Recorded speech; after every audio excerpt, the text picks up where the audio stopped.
Live coverage of tonight's race presented by Asphalt Racing Network. Partnered with Decals Paint and Photoshop for all your iRacing paint needs. That is the one shop to go. And of course, for your diecasts, be sure to check out Young Hannah Collectibles on Whatnot. Of course, Discord link is there as well. If you guys ain't got any specific pre-order requests, we're not taking many, but we still have a short few. Of course, that is pay on order, so be sure to check us out. One lap to go for a few drivers here. Of course, qualifying's now starting.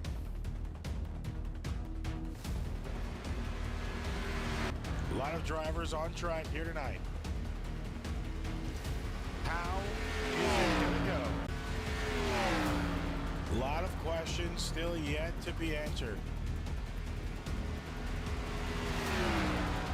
Not enough time to do so. And of course, we still have a long ways to go with the season. We're only on week 8. There's still a lot of time left before you really got to start honing in and dialing it in and figuring out what is going to be best for not only you, but of course for your drivers as well if you are a team owner. Looking at it, of course, a little bit of an earlier start here today.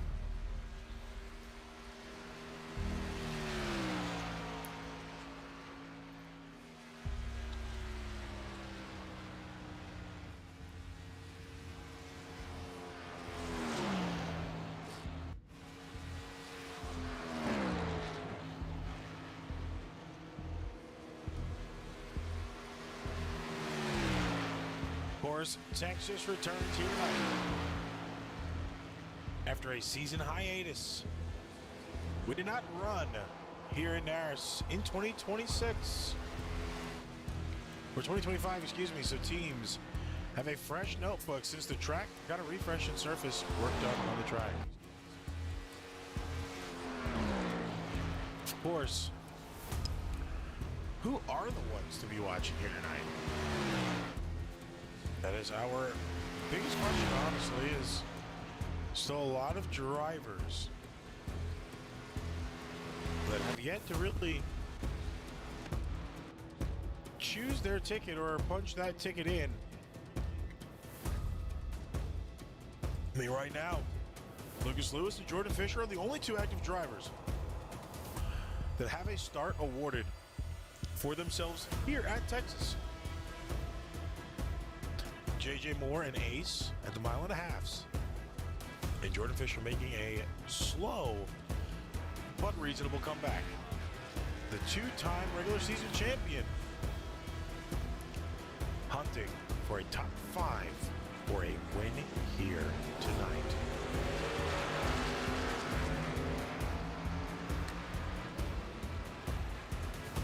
I think we actually got our partner in the booth now.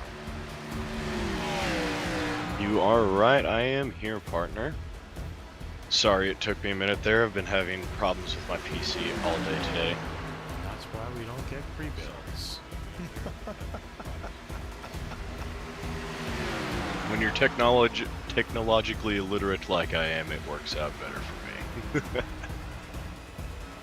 Yeah, but you can't fix it, so here's another problem to deal with now.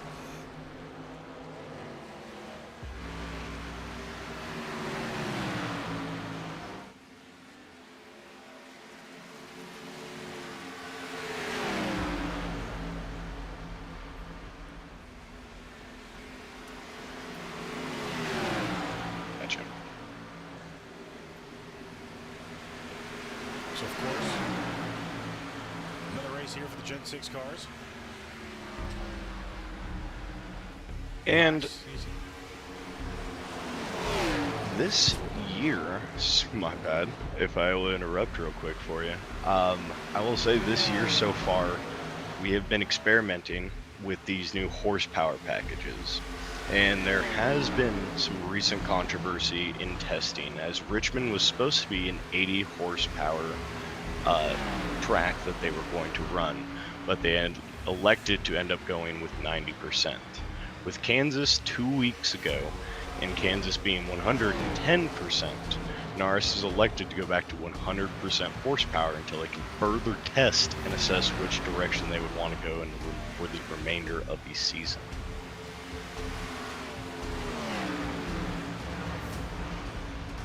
See, the biggest thing about the horsepower is, some tracks it does feel a little bit better than others. Like you said, it was supposed to be 80 in Richmond. Went with the 90 package, and I feel like, it actually did help Richmond out a little bit better. We still saw a really good race in there. And, Kansas 2 weeks ago being 110. The first debut of the 110. A lot of drivers didn't go to 110 things going into Kansas, but, it ended up being a pretty good race. Not much wrecks, I would say. Horsepower package, and it most likely just came from, drivers not being up to par with their abilities here tonight. And of course, to each his own, having to get comfortable with their cars and understand everything, with these new packages is going to be the problems. Moving forward, I feel like, it'll probably clean itself out from here on out, but we'll just have to wait and see. Now, last week we did have a lot of controversial moves on the track. Few from the 08 of Charlie Bennett. And I believe his brother as well. Charlie Bennett in the 19. Charlie Bennett in the 08. Bennett, Charlie, to say, is turning into a villain supposedly. As it looks right now. Of course, Naras is looking to take further action on certain drivers, including Charlie Bennett, as more and more drivers are starting to take matters into their own hands on the track. And, aggression does not mix well when it comes down to a long race run.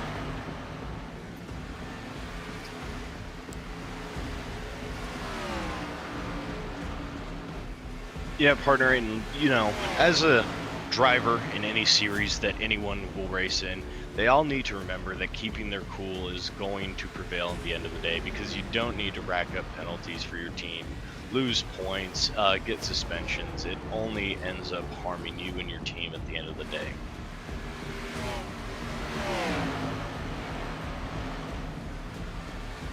The thing about it is, too, it'll pull your points away pretty bad. You'll lose a lot of spots. And at that point in time, of course, it's only week 8, but still, that could be a pretty big make or break. The more points you lose due to your aggression, the worse it gets. So kind of bad to already see it happening now, as we don't really have much time, early on in the season to kind of change it. Of course, it's going to have to be on driver to driver, and each driver is going to have to take it into consideration for themselves.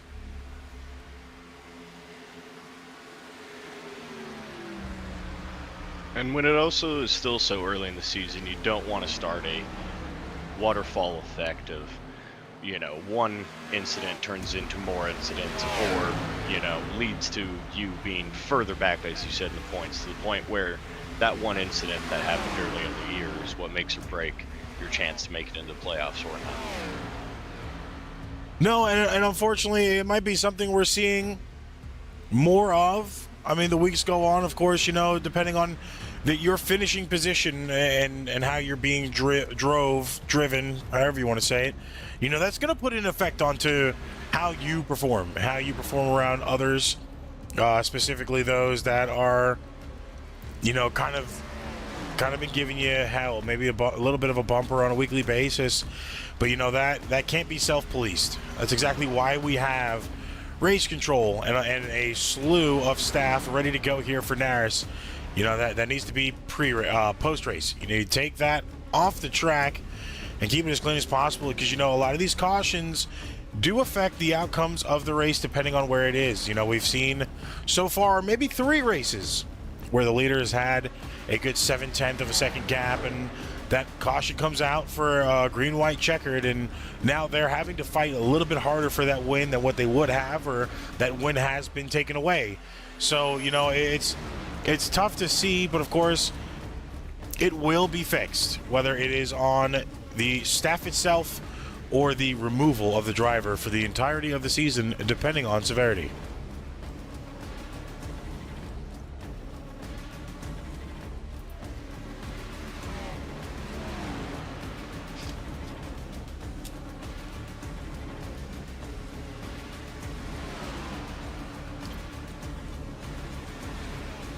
Of course, another key note to take into effect here, there are talks around Fisher and Parker Motorsports going into 2027. Pretty early for news for next season already. But of course, a big change coming. Fisher has not mentioned anything else,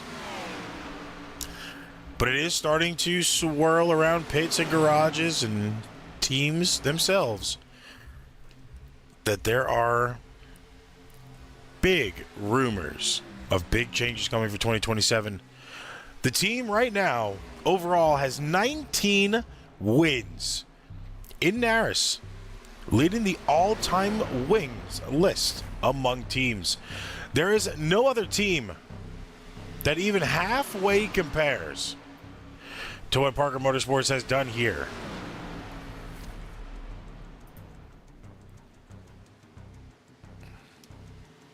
And for a team that has so much prestige in a league like this, you really do begin to wonder what a big move for them could be. When they keep talking a big change, there's a very few things that then come up for a team as prestigious as this.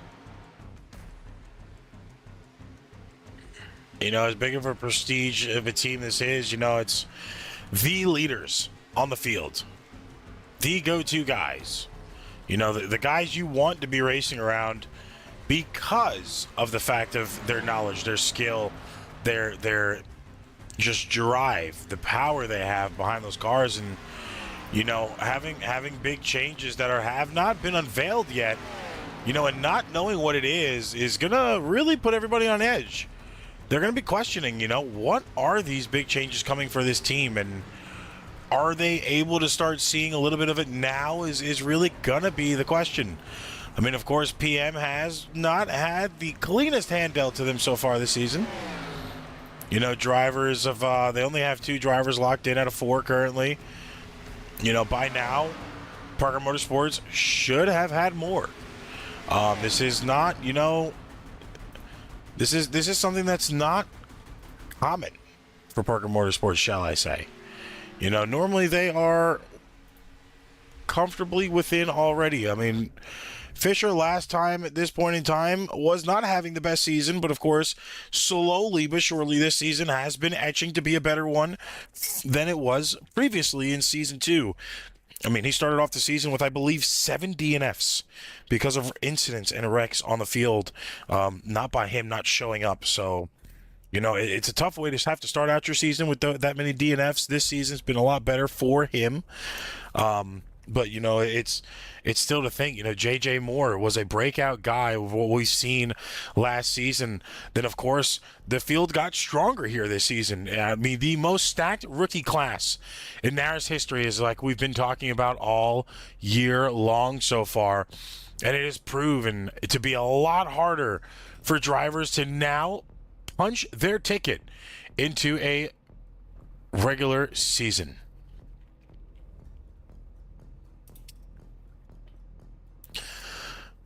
We're going to refresh the paint real quick here, as Training Paints has been giving us some difficulties all night. So excuse us while these cars fully load in their correct schemes here tonight. While they're on the grid, though, we will show you the pole positions. You already see one car up there. Speaking of the man, J.J. Moore will start in pole position tonight. Owen Lax in second place. Peter Hoppy in third, with Isaiah Fox in fourth. Rounding out your top 5 is going to be Stephen Hollinsworth in 5th. Just outside of the top 5 is Corey Rainey in 6th. Jordan Fisher in 7th place with Joshua Hahn in 8th.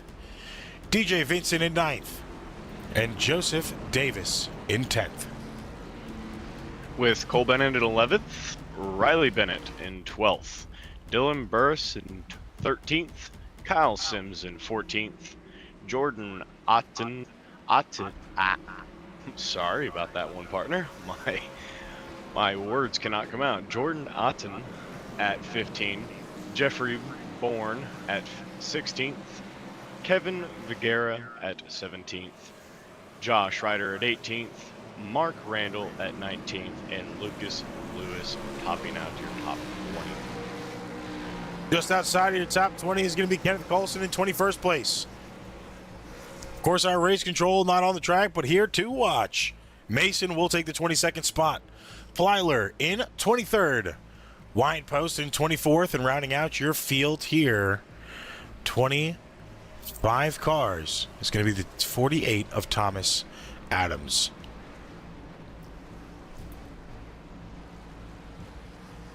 A lot of drivers to watch here for the 6-shooter 300. Pace lights are off, which means this time by we are going to be at green flag. Entering turn 1 now. As you see it marked on the outside wall, that black box with text in it. It's where you'll be able to keep up with which turn these drivers are in here as they get ready for a night race. Of course, if you are in chat, make sure you drop your driver picks now. Don't be a front runner. Get him in before the green flag drops. Who are you rooting for to take away a win here tonight? Fuel looking to be just shy of a 54-lap tank. Of course, the draft is going to be able to help pull that gas out just a little bit more. But it is going to be a tough one to have to manage.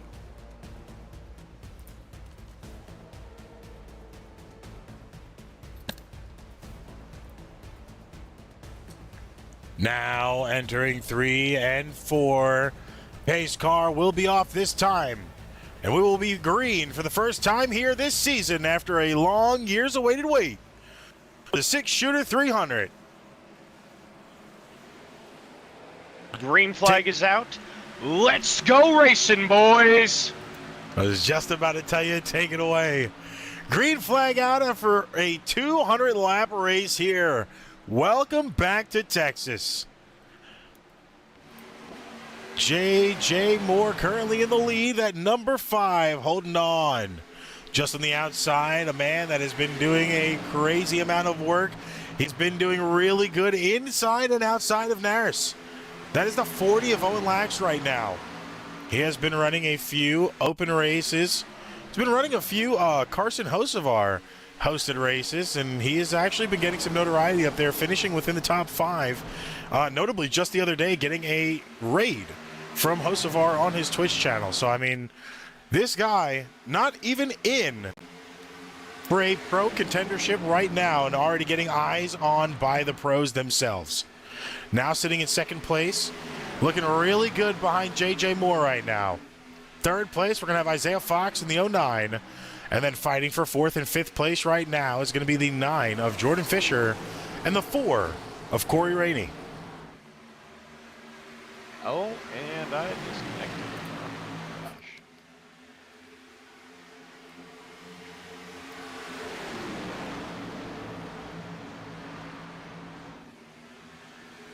Looking pretty good early on here. This is something we were hoping and praying for today. We didn't want to see these guys getting cautions early. We're trying to see how long of a green flag run these drivers can really have. Of course, Texas, a notable track, a staple to a regular season, as well as many other tracks. But with us not coming to Texas here within a year, it is going to show who has it and who doesn't. Now, of course, Texas not being, I believe, a track in the playoffs. So this is going to be one track they get to touch, and they will not touch it again for the rest of the season. We will not see this track back on schedule until the Season 4 schedule is announced when we move to the Gen 7 cars. Of course, a long way for that, as our season will wrap up here on the 19th of December of this year. So we still have a long ways to go before we start thinking about next season. A lot of drivers already have been thinking about next season, though, as there's a lot that goes into these races. Not only as a team owner, but as a driver as well. You know, you want to be one step ahead of your competition.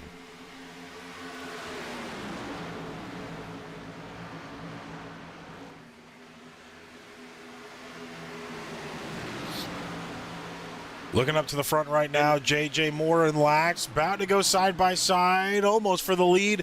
Lax not going to be able to get it. He will stay in second place now, fighting with Fisher. Sorry, partner. I was going to say, to the point that you just made there, partner, a lot of people do just see the broadcasts and these guys coming out here and racing, and they don't really realize that these guys are kind of treating this just similarly as other teams would. They practice together, they do strategies together, they do a lot of work outside of the actual races that do happen to put these on. You know, it's something that a lot of people feel isn't necessary, but you need to practice. Like, yes, this is just, you know, another race, as a lot of people would call it. There's no high stakes on the line. You know, you still have your notoriety, though. Getting your name out there, not only as, you know, for your team and the group you're riding with, but on a broadcast standpoint. You know, these guys do take this to a whole nother level once they get in those cars. I mean, practice week in and week out, whether it's private practices as teams, hosted practices open to all teams, or, you know, just a general understanding and passing of notes, as you shall say. Of course, fixed setup, so there's really not much these drivers can work with on their cars. But when it comes down to skill, the long-run strategies and the rest of it, you know, there is a lot of work that gets put into it. You can't just show up and win a race. You've got to put in a little bit of work on the back end to do so.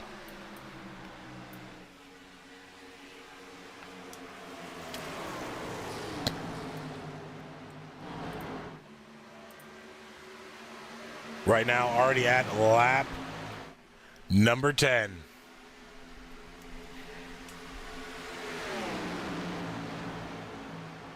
JJ Moore has been in the lead. You got the 9 of Fisher rocking that Hooters car. You don't see it often anymore. He is not fighting too hard with his teammate right now, trying to get that lead away. He's comfortable riding in second place as of now. Of course, like we said, about a 54-lap run in those fuel tanks, so they're about 10 laps in to that fuel run. JJ Moore will be using up more fuel than the rest, as he does not have any draft in front of him. It's all clean air. He won't be able to really save much. The drivers in the back will be able to, just a little bit. And now you see that draft effect actually pull. 9 of Fisher getting closer to the 5 than he was before. Now looking at Lax, the number 40. With the Chili's Dente scheme on in the bottom side line, side by side with Rainey. You know, he's already back 4 positions from where he qualified. Rainey up 1, now back to 6th place as Lax gets the pass on the bottom side. Seems to be the low line really prevailing here in the corners. And, you know, this is a low line dominant track. No matter what car you're in, that low line is going to save you tires. It is not going to really cost you to burn. You're seeing a lot of drivers wanting to stay in the draft and use that medium run in 1 and 2. 1 and 2, you can do that. Of course, you can slide up the track a little bit harder. 3 and 4, you can kind of bear down on the gas in the corners on the bottom side and gain a lot of position. This is a track where I would not be surprised if we saw multiple 3 wides at some points in times. 3 wides here can, you know, cause the drivers around you to kind of get a little squirrely, not feel like they're confidently can run in the corner. Watching the 3 wide right now go into the turn. As I was saying, nobody backed out of that one. Normally, that 3 wide, whoever's in that middle car will have the dominance going into 3 and 4. Of course, the 67 really didn't get the run there that time. You see he didn't go 100% on throttle, expecting possible contact on both sides, and that's really what I was just talking about. You just saw right there. You know, a 3 wide on the top side or the bottom side will give you that position if you just hold it and maintain your line. Now Lax and Rainey still side by side here as they've been for the last 4 laps. Not one person getting a better advantage on the other right now.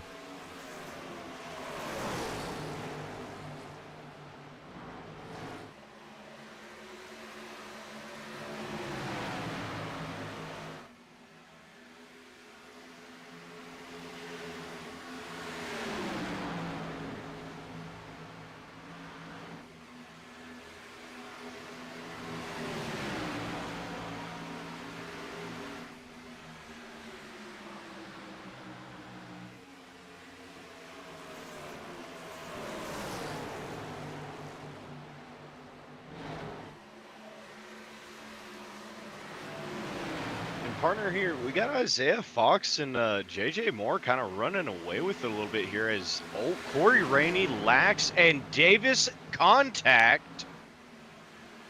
Just a little bump there by Corey Rainey to Davis's rear, and he was able to recover, but lost Corey Rainey to positioning there, and there's a yellow flag out now.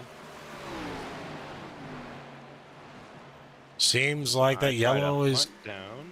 Coming from the number 1 of Hoppy, who is driving through the infield at this point in time. Oh, that's always fun. Hoppy is actively crab walking, so he has gotten a lot of damage. Let's go back to this replay, sponsored by Young Hitter Collectibles. Oh, back it up. This was happening a ways before. It looks like him and Hollinsworth actually got involved. 67 to Hollinsworth. Good God. 67 to Hollinsworth went to go up to the top side as he caught a lot of time there. You can see it on your screen now. The 10 of DJ Vincent. The 9 official on the outside. Vincent went to go up, didn't realize that Hollinsworth was going to make that move. Vincent came back down, unfortunately just tapped the right rear of Hoppy, which sent Hoppy up to Hollinsworth. Hollinsworth in the wall. Hoppy made contact with the 67, spun himself out, and into the infield. So a little bit of a racing incident early on there for those 3 cars. And that, partner, is what I would love to call a series of bad events lining up there, man. Nothing really anyone could do there. DJ Vincent was kind of in a stuck position. There was really nowhere for him to go. And with as slow as Hoppy was going down through that corner, kind of put him in a bad spot to be able to get out of the way. Oh, for sure. You know, that's going to hurt him there a little bit now. I mean, looking at the timing, Hoppy's already been in pits for about a minute. He has a meatball. Stephen Hollinsworth also has a meatball flag, as well as the 48 of Thomas Adams. He's been in pits for 7 minutes. So Thomas Adams having the first wreck was not recorded as an event, which is why we didn't call it out. That is actually news to me right now. But yeah, looking, I just noticed that too, partner. but looking back out to the drivers exiting, the 09 of Isaiah Fox actually just came out in number 1 position after that pit. So now JJ Moore will be in second. Lax will be behind. Joseph Davis moving up to 4th. Fisher in 5th. Riley Bennett now up to 6th place. Corey Rainey in 7th. Mason in 8th. Vincent in 9th. Charlie Bennett in 10th.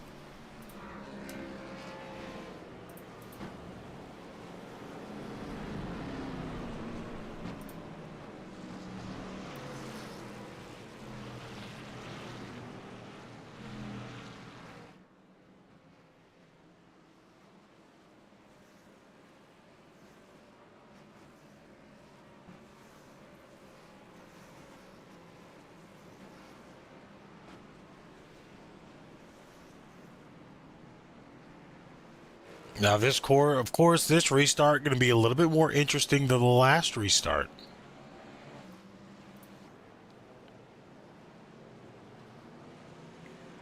DJ Vincent now moving back up through the field to get to his correct position.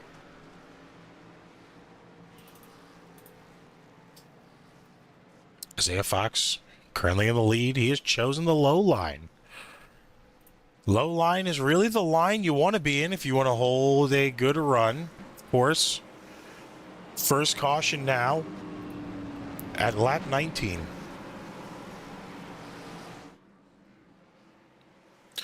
Of course, 25 laps ad-free.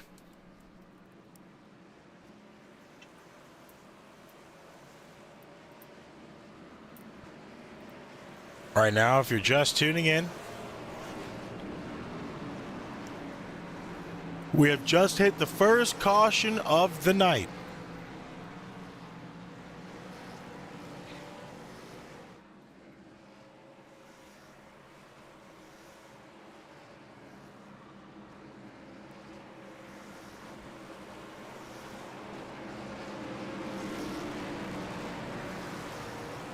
Pace car is going to be off this time. 09 in the restart zone, taking us back to green flag. Green flag waved out in the air right now. 5 of J.J. Moore had the 09 time down almost to a T.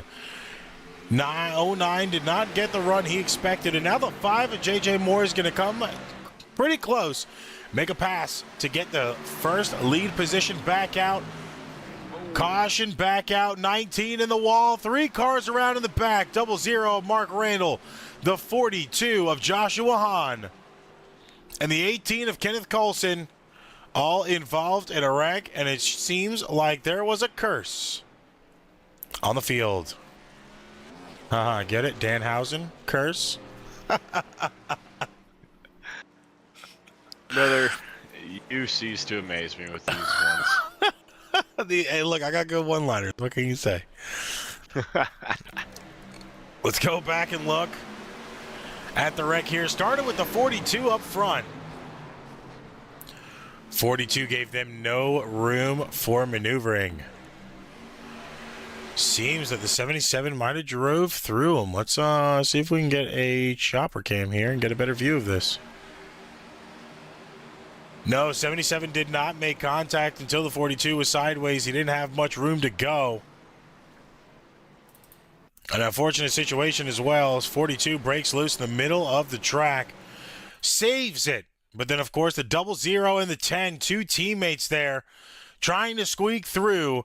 The 18 breaks loose. Mark Randall was coming up expecting to be clear and clean, and then slams that outside wall nose first after Kenneth Coulson took him out. So a pretty tough wreck there for those 3 drivers, and then makes another nose first dive to the inside wall. I mean, you got to think now. That has to be another 3 meatball flags. Mark Randall actually not having none of them. Kenneth Coulson and Hahn not having meatball. So it's roughly probably about 7 minutes of damage for those drivers, which means they're going to be multiple laps down here. Of course, pits have opened. J.J. Moore in the lead. And I will say, partner, Mark Randall is a good friend of ours, and was there as he was making that scheme for tonight with the Danhausen, and he was really, really hoping that that would be his night with that Danhausen scheme. He put a lot of time and effort into it, and man, it really sucks to see him most likely out of the race after that. Well, that's why you have to respect the Danhausen. Otherwise, you get cursed. I will actually say it does look like Mark Randall has a 15-minute fix on that. That will be tough for him. We will most likely see him after the flag has been thrown for green again. We most likely won't see him for the next 15 laps of racing. Yes.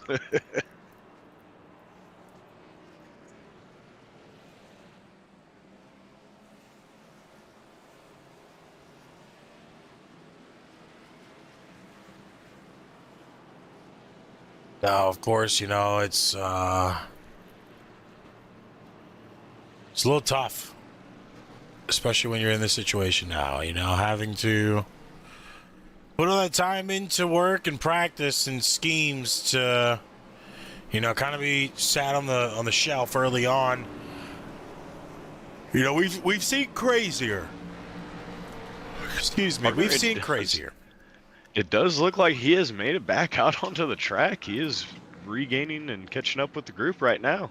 He is crab walking though, so he's not going to have straightaway speed. Look at that wheel He is going offset. to struggle. Oh he my will God! Struggle, but he is making an effort. He's trying not to go a lap down, expecting more cautions. I mean, it could be wise. He might be able to take off some. I mean, with that, there's no way he got more than 30 seconds of damage off of that car. So, I mean, power to him for trying. Wishful thinking. We'll see what happens, what's in store for Randall. I mean, he was in pits for about 2 minutes and 15.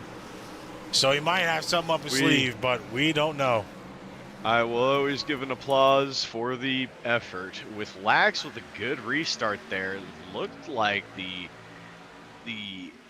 09 was having a bit of a struggle there. Fox with that restart seemed to really not come off good. He is still losing through that corner. 09 didn't get the jump on the 5. The 5 got the jump on the 09, and that's going to hurt him here. Now Moore out to a 2-10 lead over Lax. Lax currently in second place. Still has not claimed a win here yet. Still sits on the all-times win list board. Trying to put another one on the board. He's not confident or comfortable about going into Watkins Glen next week for the Go Bowling 72. So he's trying to get it done now. As you would expect. Of course, here tonight, the most laps led for the Cup Series is 822, set by Mark Morton. Owen Lax is sitting in second place with 779. And in third is J.J. Moore with 759. So all J.J. Moore needs to do is lead 21 laps here tonight and hold Owen away from any laps led. And he currently will put himself in second place. Right now, Owen has 4 laps, so he's got a little bit more to do. J.J. Moore currently on 20. So this is also another fight within a fight here tonight. And Corey Rainey's making some moves here, but he couldn't hold it there in that 1-2. Bombing through the bottom of that corner, but just couldn't hold it on the exit.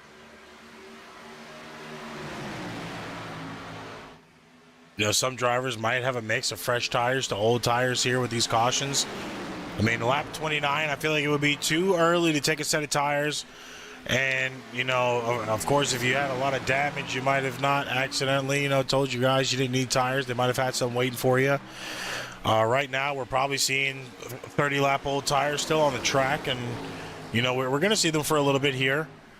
You want to conserve as many laps, or you want to conserve as many tires as you possibly can. I mean, yes, they do have a slew of tires in boxes right now. I believe tonight there are, let me look at my stats. I believe tonight there are roughly, where is it at? Tires. I believe they have about 10 sets of tires in the tanks. I could be wrong.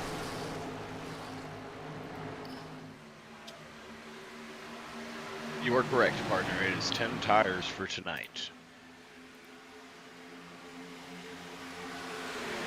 Man, that's over the amount of tires you really need, but of course gives you a little bit of what's the word I'm looking for? I guess you can call it a safety cushion.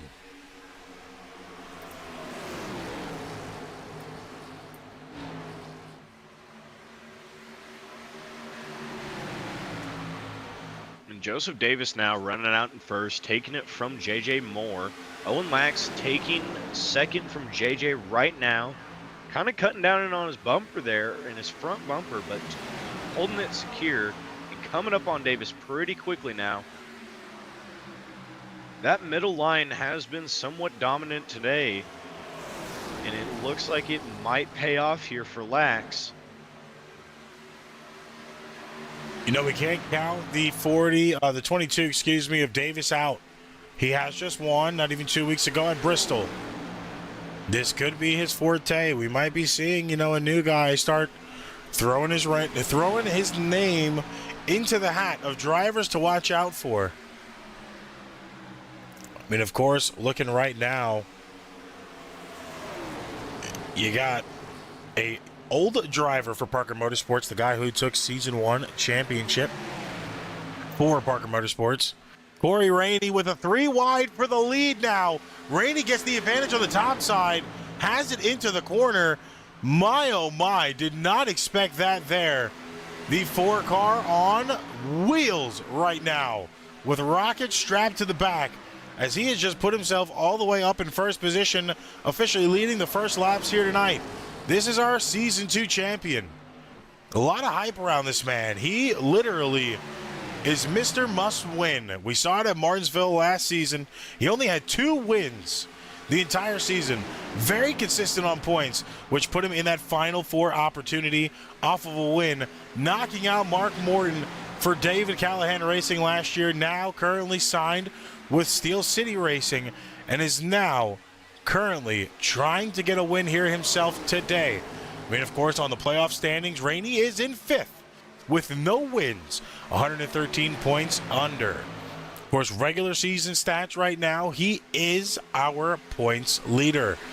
Lucas Lewis, 23 points back from him with 1 win. Corey Rainey having none.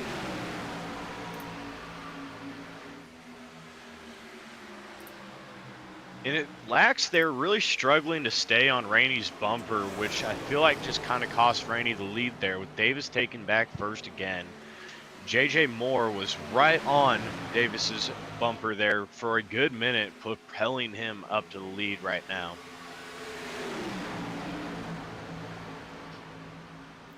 Right now, the 5 of Moore for Parker Motorsports in 3rd place. Like we said earlier in pre-race, Parker Motorsports leading the all-time team win list with 19, stretching across 8 different drivers and only 3 seasons worth as well. I mean, this is a stat that is hoping to increase consistently over time. Of course, you know, now looking at this week to possibly add another one. The only winner of Season 1 is Josh Mayu here at Texas. Mayu not an active driver anymore. He is also on the all-time win list, but will not be able to, you know, advance it anymore as he is not active here. Of course, looking through teams, Tricon Garage for the team's win list is sitting in 2nd with 6th. David Callahan Racing, which is now a defunct team, sitting in 5th. Same with Witowski Racing in 4th with 2. Race Chatter with 2. Sin Racing with 2. RVR with only 2 wins, coming both from Corey Rainey and a singular championship. Steel City Racing getting 2 wins early on this season. We haven't seen much from them yet. Of course, the only car for Steel City Racing tonight is the 96 of Jeffrey Bourne, who's currently in 12th spot. And you know, that's another thing. Steel City on an uprising, confirming that they will return in 2027 with 3 wins in their rookie team campaign. Now, of course, possibly adding a 4th driver to the mix and changing numbers, staying with the same manufacturer. One of the drivers, a very familiar voice that might be on the track next season.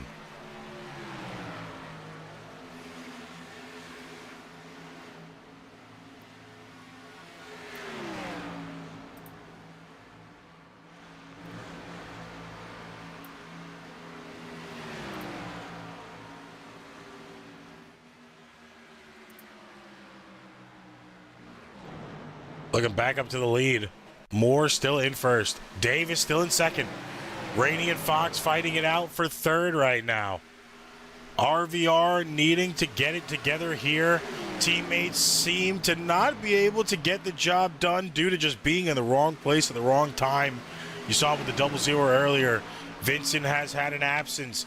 He is in the top 10 right now, sitting at 7th, not too far back from his teammate. But when are we going to see some RVR dominant speed? Corey Rainey has had late race winning speed, but has still shown no results for it. But even though he hasn't caught that win, he still sits in the #1 spot on the points board already this season. Looks like the 19 O'Reilly Bennett's going to be in pits this time. Oh, just letting drivers as he is a lap down. Kudos to him. Lap 44 out of 200 for the race, 44 out of 60. We are well over halfway through stage 1. Of course, now stage 2 will be another 60 laps. You can see in the bottom right-hand corner of your screen. 200 laps today. This final stage, being stage 3, will amass a total of 80 laps before we claim another winner after a year hiatus being at Texas.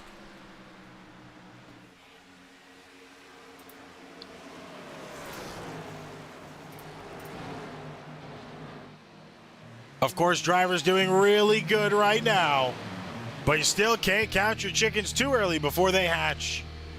Naras Cup Series action here at lap 45. We're going to take a quick commercial break, and we'll be right back with our man Kenny giving us some stats from Season 1 of Texas. Don't go anywhere. Use this as a bathroom break, and we'll see you in 3 minutes.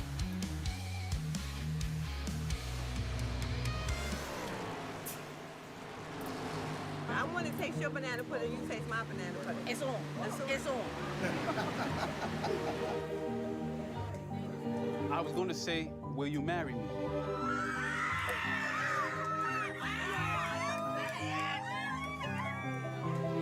Is my makeup messy? Yes, it's messy.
Consumer Cellular can help people save on their cell phone bills.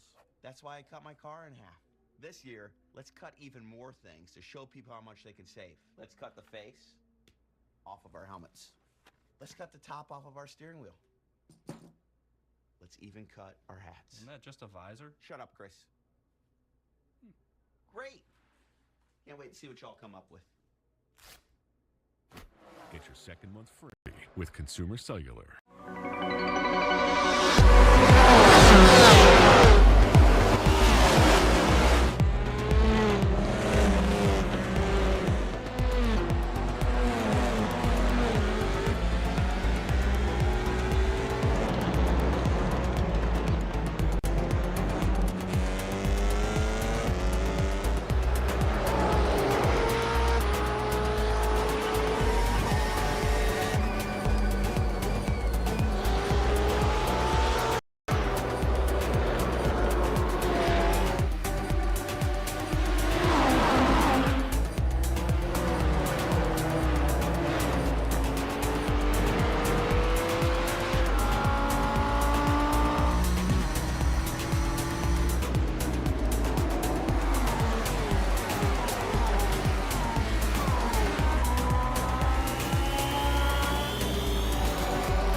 All right, back from commercial break now at the 6-shooter 300.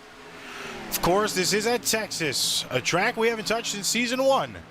And we're going to let our buddy Kenny up here in the booth give you guys the stats from the last time we came to Texas.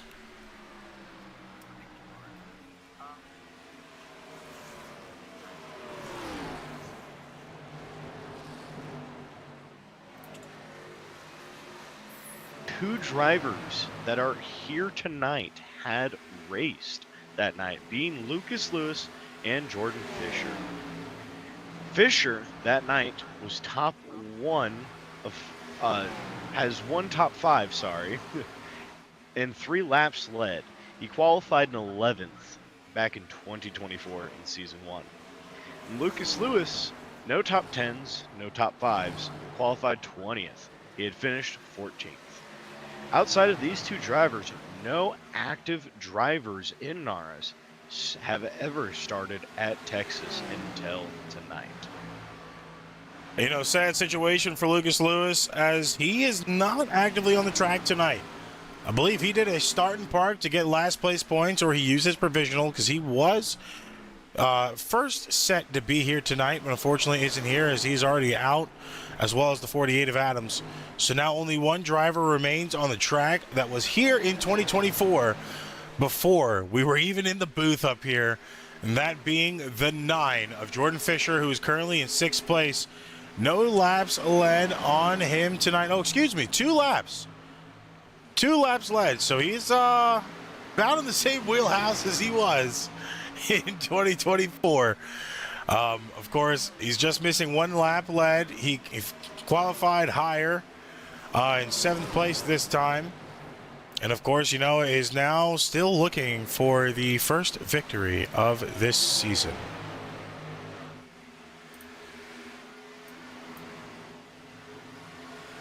And Joseph Davis and JJ Moore kind of running out away with it right now. And just between those two, it's only a 1/10 of a second. But between them and Isaiah Fox in 3rd, it is gonna be close to a 1.5 seconds here in another couple laps. Really got a huge gap kind of starting to build right now.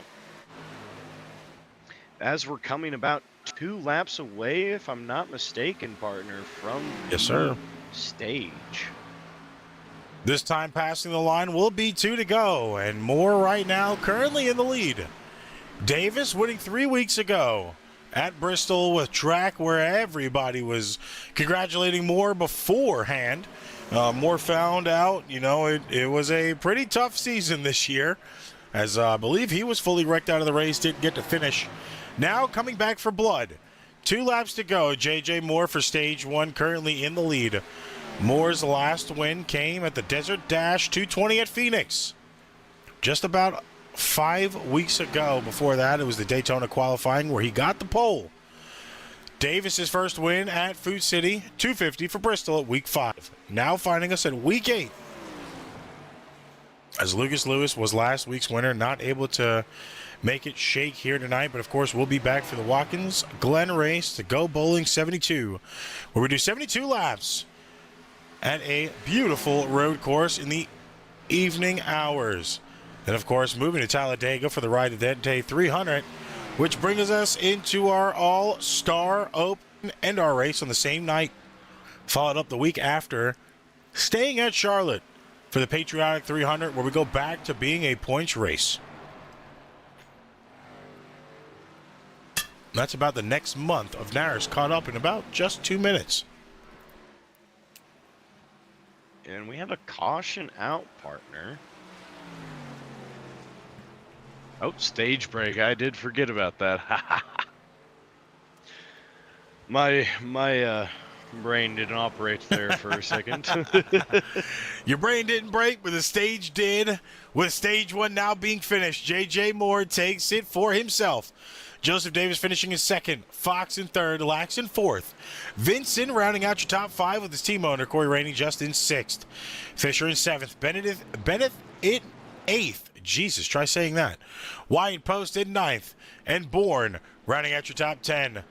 Now with these drivers coming in now, we're going to take a quick look into the history of Naras' 10-year run, which led us here today.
Now, of course, Naras' start 10 years ago outside of iRacing, of course, what they call row racing on Roblox.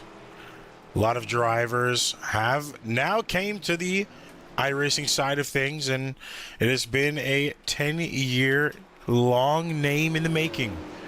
Still not done now. A lot of innovations in that time have happened, a lot of changes, a lot of struggles.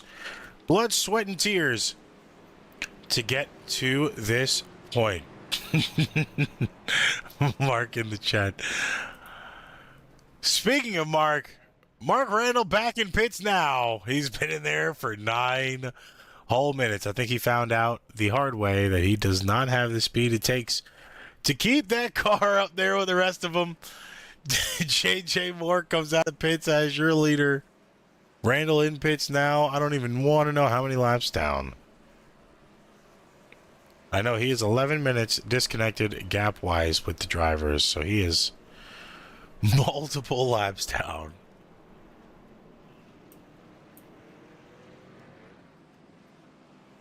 JJ Moore going to take the inside line. Davis on the outside. Lax and Fox, line 2. Vincent and Rainey, line 3.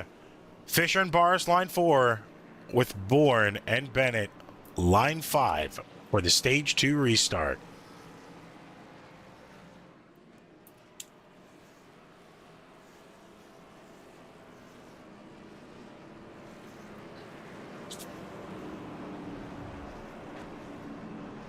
Six-shooter, 300. If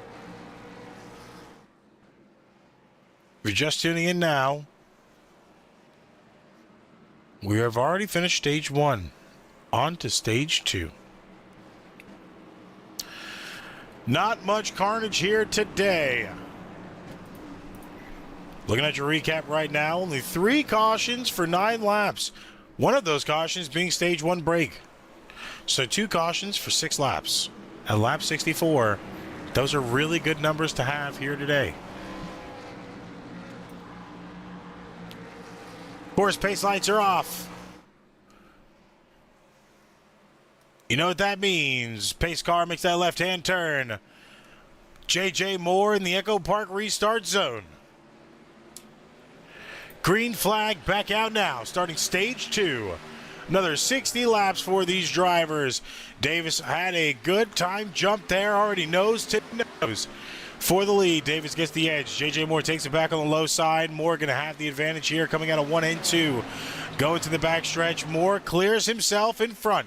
Davis makes that dive down low. Isaiah Fox now slowly catching up with these top 2 cars. Now puts himself in the mix. Davis gets a good run on the bottom side. Caution out in the back of the field. Who is it on? The 19 of Riley Bennett, who has already put himself in pits. Riley Bennett clearing himself there.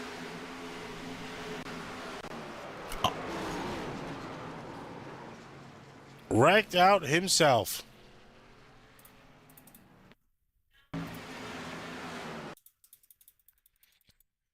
Back it up again. Oh, no, I'm sorry. That was not the 19. That was the 18. They made a little bit of contact initial. The 18 came down.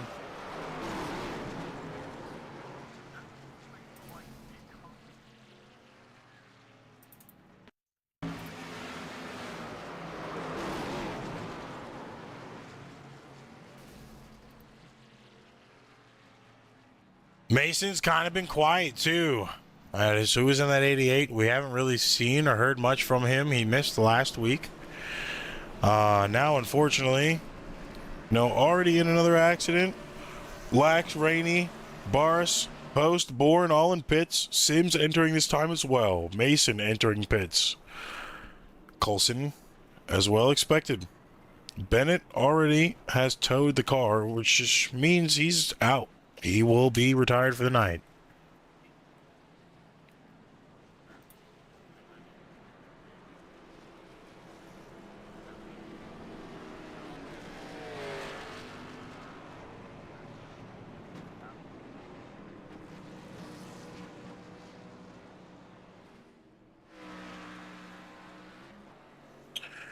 Now, it's one thing to have an accident. That one actually wasn't caused by him. It seemed to be, just a racing incident with the 18 there. But, of course, still going to come into question on both parties. Until the dust is settled here, we won't really know in depth who is really at fault. I mean, you can kind of see it plain as day on broadcast. It seems to be coming from the 18. 19 was a little bit in the hybrid line, but there's no rule that says you have to maintain your lane other than, the restart up until the start and finish line. So, Charlie trying to keep his nose clean today. So far, so good for him. But, I mean, at the end of the day, still a lot of trouble. Not only for the 19, but, for the brothers in general. You don't want to make a bad name for yourself. You do that, and unfortunately, you're not going to get much help on the field, if any at all. So, that's something that drivers have to take into accountability. You don't want a bad situation to where no one wants to help you. It puts a bad taste in everybody else's mouth, and, then they're out for blood on a weekly basis, and that's not something you really want to deal with.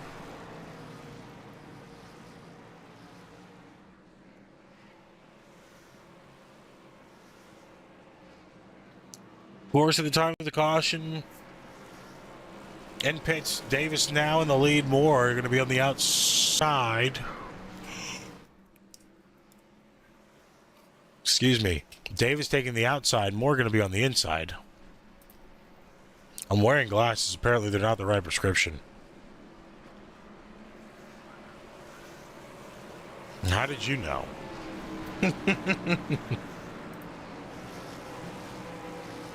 Leave me and my cheap frames alone. The lenses were worth more than any damn thing.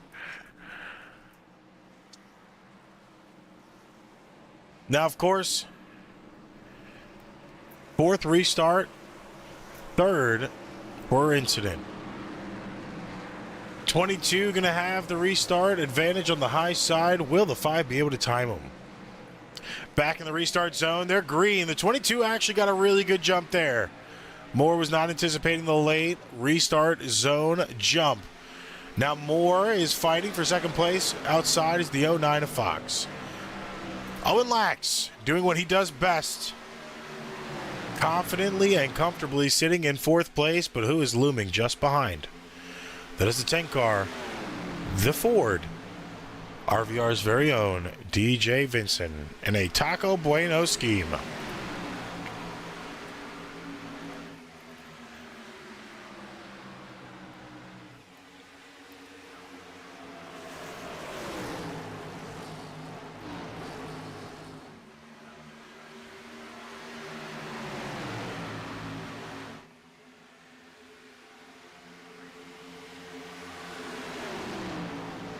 I don't think I'll ever be in Oklahoma, but I'll keep that in mind. I'll keep that in mind. Vincent trying to get a run now on Lax. The 08 to Charlie Bennett on the outside. DJ needs this clean air, but he also needs the dirty air as well. Draft is going to make the difference. Almost a close 3 wide there. He kind of backed out of it. He almost got into it with Lax. Lax was using the bottom side. Seems like Vince is going to go to the high side and use that 08 of Bennett. The draft. Now Bennett goes low, leaving Vincent out there by himself, trying to use side draft. Bennett coming back up. That should give him the advantage as you're seeing Lax slowly fall off the pace now. Lax loses a position. Now Vincent touching P6. Still has 2 more cars to go to really solidify his run here. Charlie Bennett. They're going to go 3 wide for 5th. DJ Vincent on the outside. Charlie Bennett on the top side. JJ Moore in the middle. No one driver is backing out of it. Moore makes contact with the 08. Vincent on the line. Vincent actually advances to 4th place. They're still 3 wide past the line. No one is letting up. And they're still going.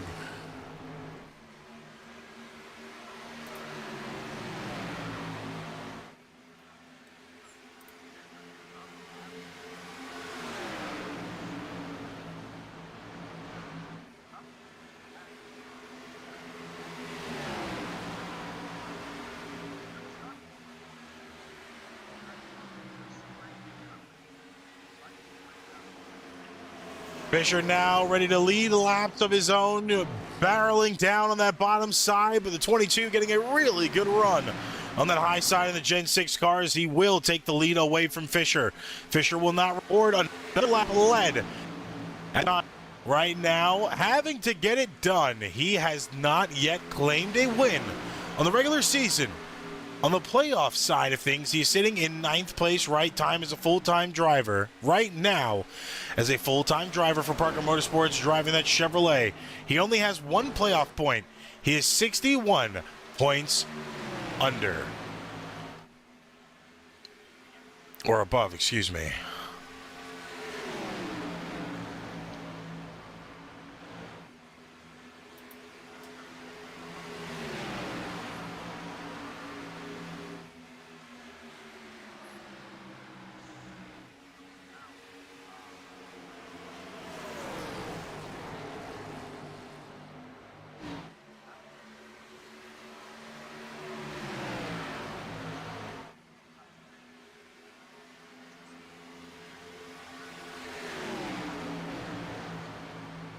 You know, that's something to take into accountability. You know, Fisher has wins spread out across the board at different tracks.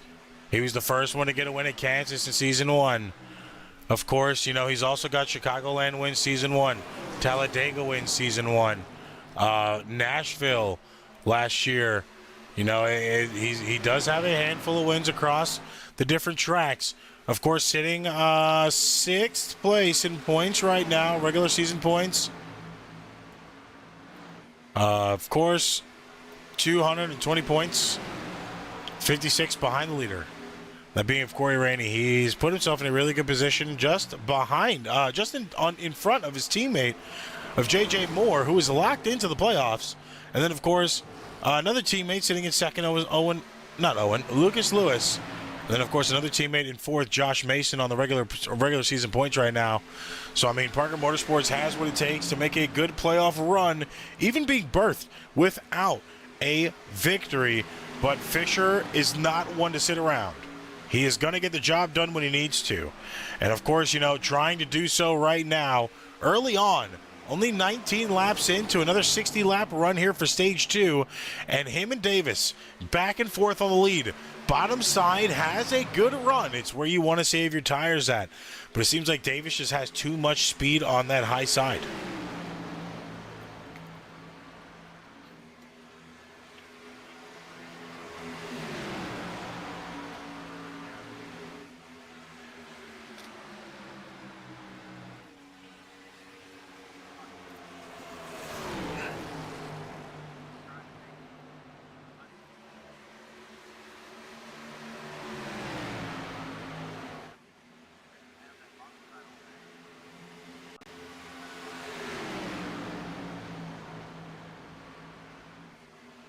You know, and even when he did give up that top line there at that lap, Fisher caught time, but he didn't catch too much. Now really closing the gap with the 09 of Isaiah Fox's draft.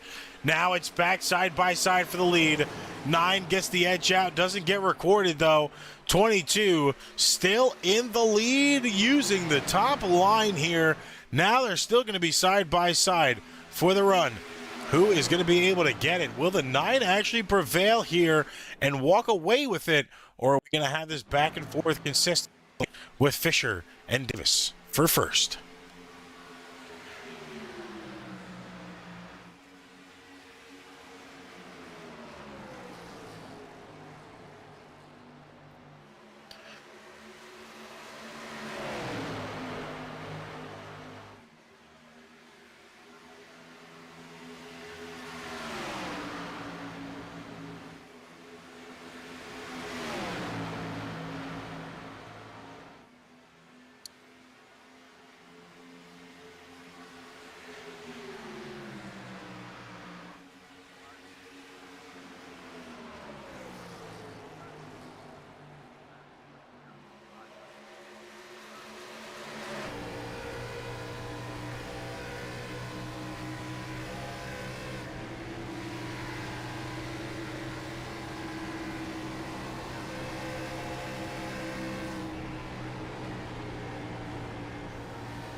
Looking around the drivers with the in-car cam there. Beautiful feature we have on this gyro cam. You get to see the driver in all their glory, and we actually can look out through the back just a little bit.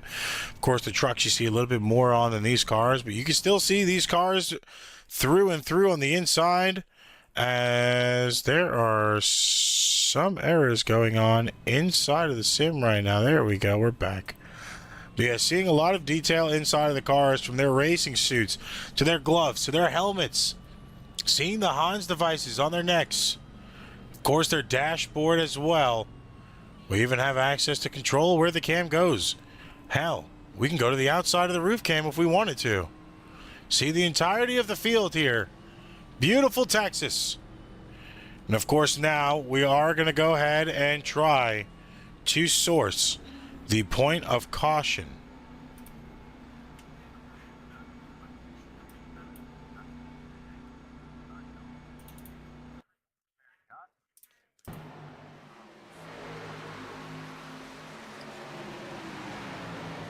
'77 goes on the inside of Bourne, sends him into the wall. Left rear quarter panel first. That is the first incident for Bourne. Comes back up on the track midway and causes an extra wreck. Coulson breaking loose there, getting a little tap from the 92. Coulson jumped to pits. Davis as well. Now currently still in the lead.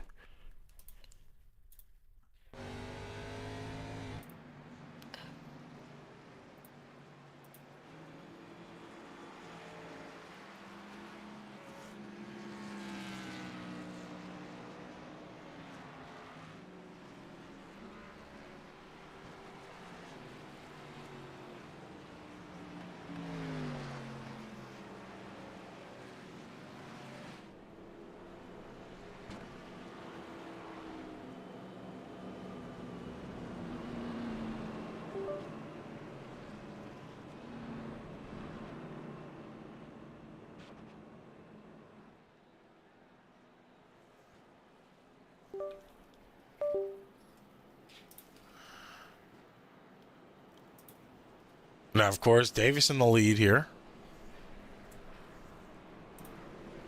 Sizable caution that time. Few cars involved. One of my own cars involved, the 96 of Bourne. He had a great race last week. Seemed to be turning a new leaf on the team, as you know, he doesn't have any other drivers with him tonight. Tristan Pena not on the field. Mark Morton not on the field. And Aaron Wright relinquishing the car. So the 60 is wide open for the rest of the season, unless we can fill another driver. Not really looking, though. waiting for it to come to us.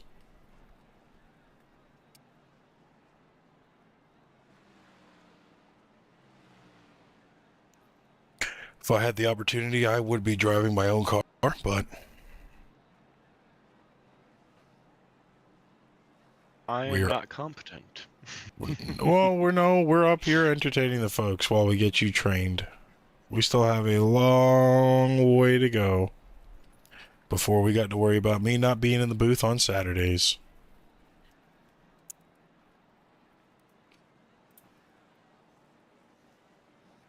And of course, I've already confirmed the team coming back. That's something that's not going to go away. Looks like caution lights off now, coming around. Starting off with Joseph Davis in first, Isaiah Fox in second, DJ Vinson in third, JJ Moore in fourth, and Owen Lax rounding out your top five.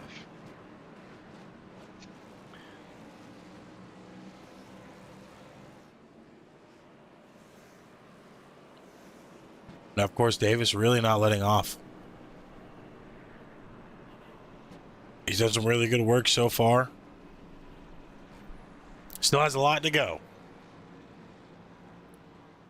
Can still make a name for himself pretty early on here, as it seems to be what he's intending to do.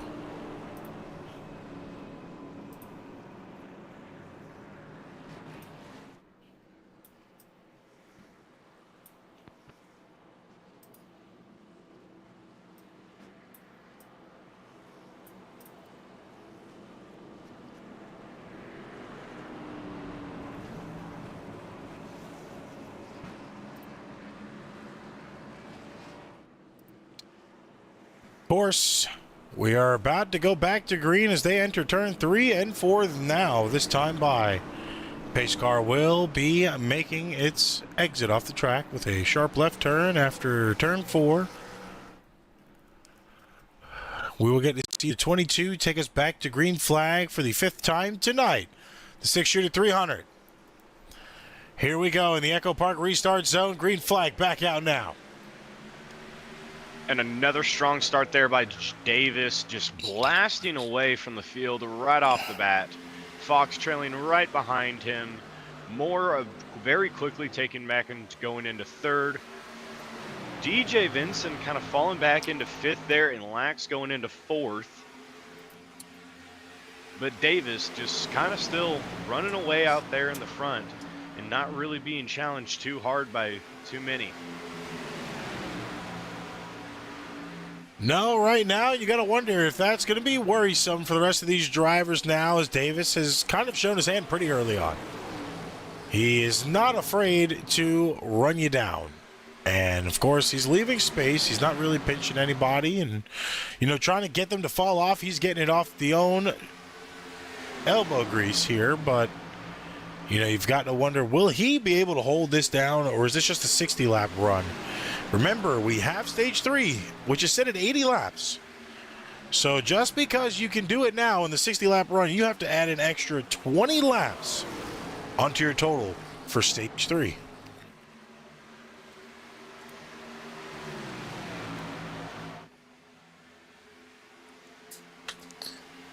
$90 laps in general done here.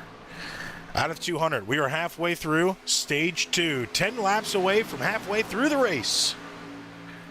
Hopefully it's been a good one so far for you here, folks. You guys are witnessing a masterclass race in the works. Last time we've came to this track was in 2024, before we were even in the booth here for Naras and Fisher Studios. And of course, drivers showing you exactly why this track was brought back this season.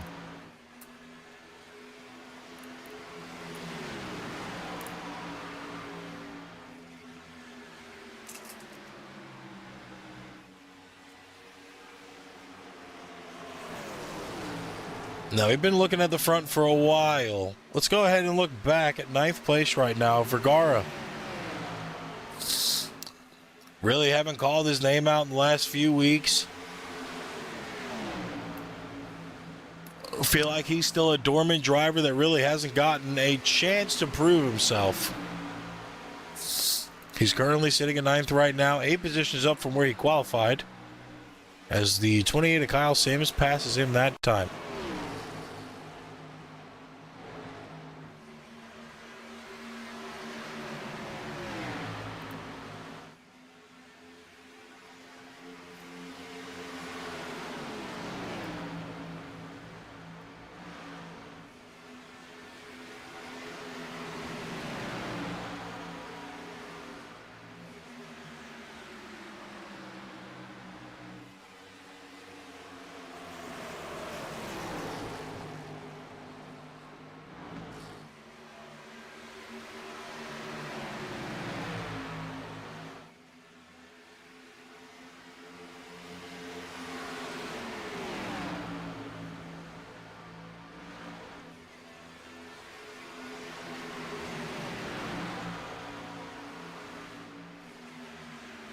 Looking really good for drivers right now.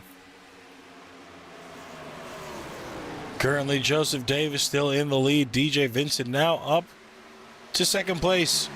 Only 0.2 off from leading this race.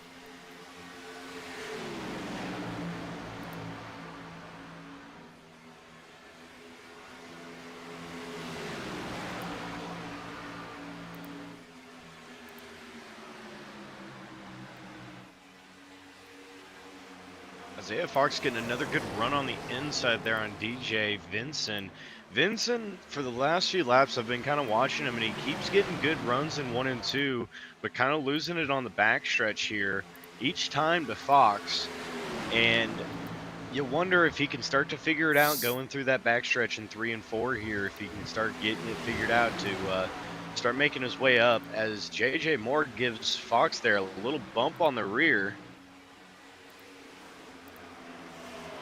DJ Vincent doing the same. It looks like Fox might be having some sort of issue kind of slowing down there and getting bumped by the field because he's kind of almost in the way.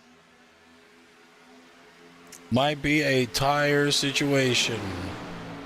Driver might be realizing that he does not have the tires that he's going to need to be able to make it, now having to try to conserve some while still actively racing until he can find a good lap to be able to go into pits.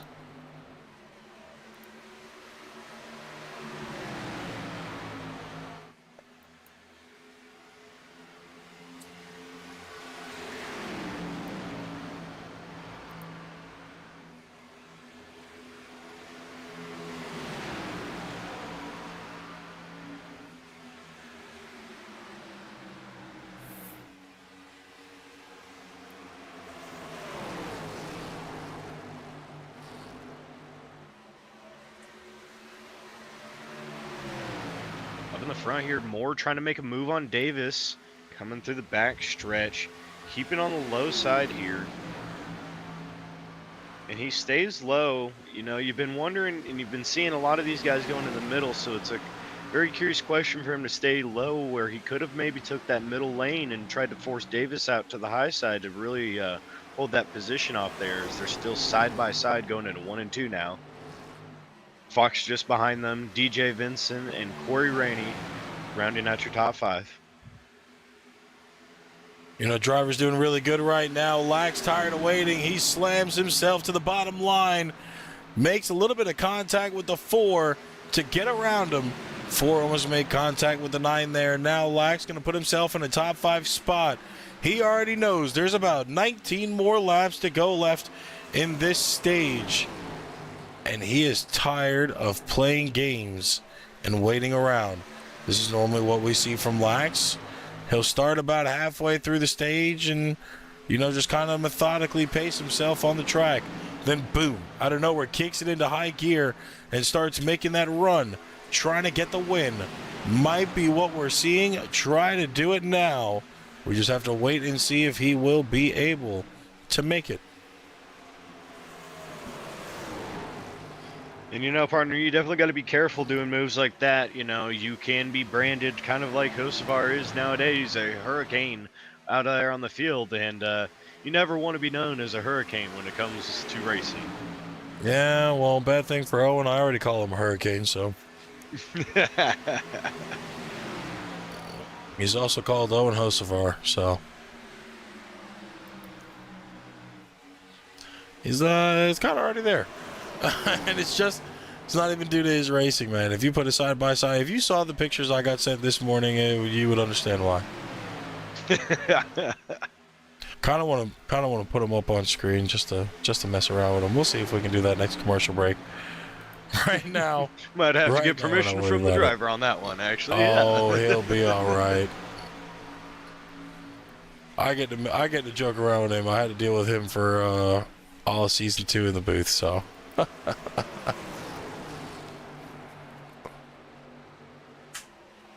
More like he had to deal with me, but. Moore now currently in the lead. Davis on the outside line using the trying to pull himself back up to the front. The question is, when will Davis be able to get it back? Lap 45. This time crossed the line. Drivers have been doing a fantastic job. Hey, no complaints. So far, so good. Only stage 2 at this point in time. We're going to go to a quick commercial break. And we will be back in just a few minutes with more action here live at Texas for the 6-shooter 300.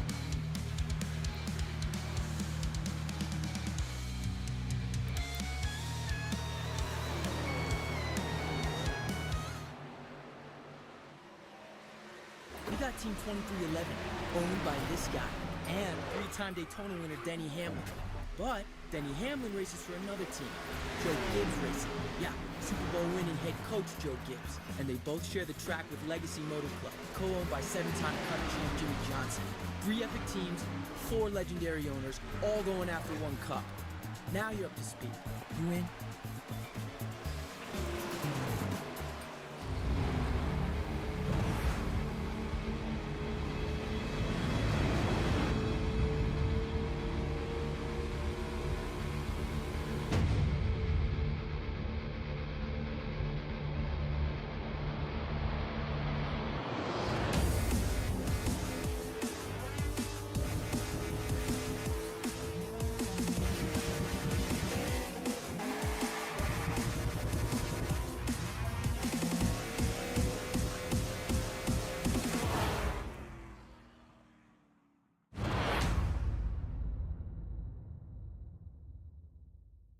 Hendrick. Summer is here and you've got places to go. She's headed to a golf tournament. This one's headed to the beach. And he's headed to a music festival. And they know every good road trip starts right here. At Hendrick Automotive Group. We'll check your battery, tire pressure, top off your fluids, Check your cooling system. And do a multi-point inspection. extending the life of your vehicle. And keeping you safe anywhere you want to go. For free. Just make sure you're road ready. All good road trips start here. Book your road ready appointment today at hendrickcars.com. Last year, Ram killed the Hemi V8, and people had opinions. The same people that killed the Hemi sent me out here with these comments. That's not happening. We own it, we got it wrong, and we're fixing it. You hear that? That's our Hemi, and it's saying, I'm back. Did he say what I think he said? That thing's got a Hemi! Hell yeah, it does.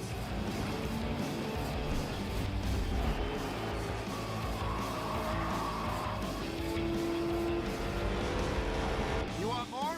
Buckle up. Ram's coming back to NASCAR.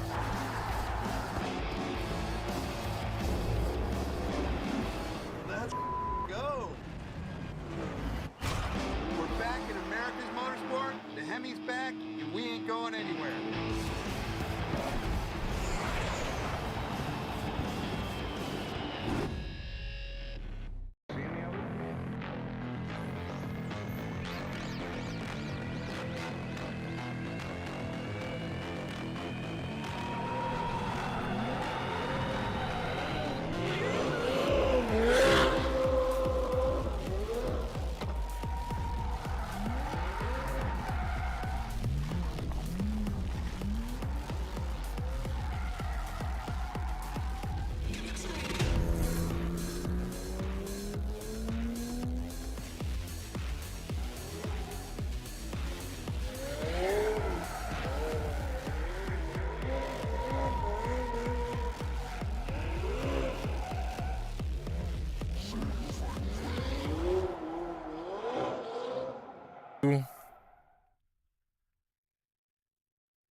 Now we are back. Lap 113 at a 120 to finish out the stage. Currently, right now, J.J. Moore in your lead position for the 6-shooter 300. Isaiah Fox in second. Davis in third. Lax and Rainey rounding out your top 5.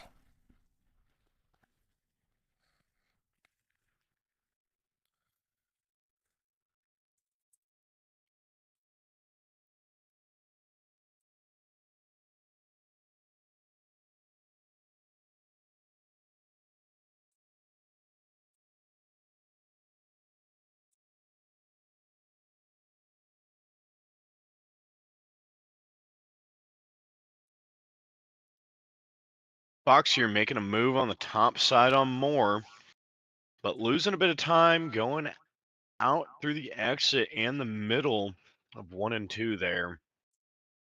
Kind of keeps playing this battle here with Moore, going back and forth, just taking an opportunity and shooting where he can. But those shots seem to be pulling back his blanks.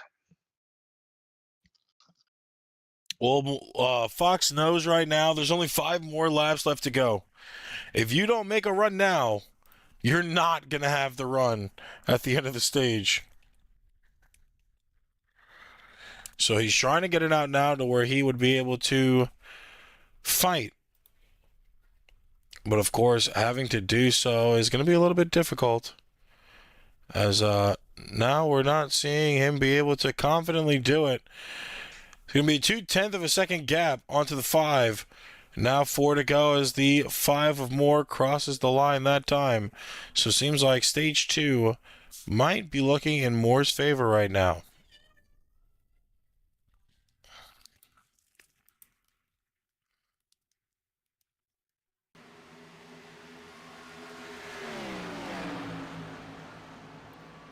Now, of course, J.J. Moore doing a pretty good job right now trying to hold everybody back.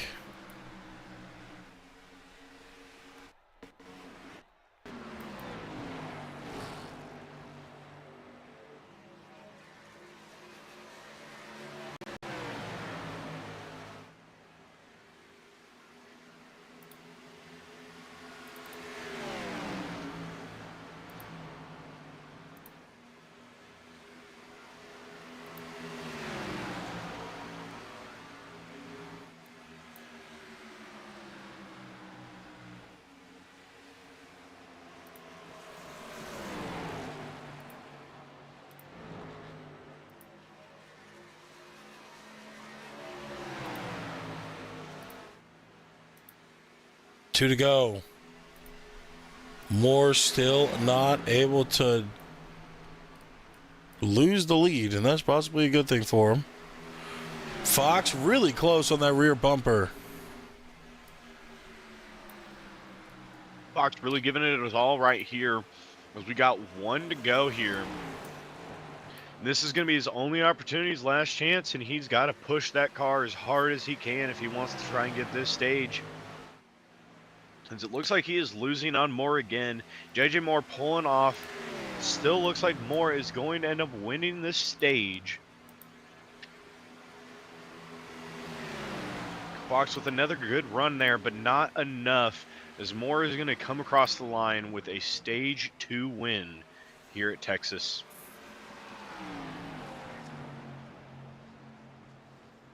Stage 2 now set. J.J. Moore taking the win. Only 80 more laps to go. These drivers have a lot to deal with.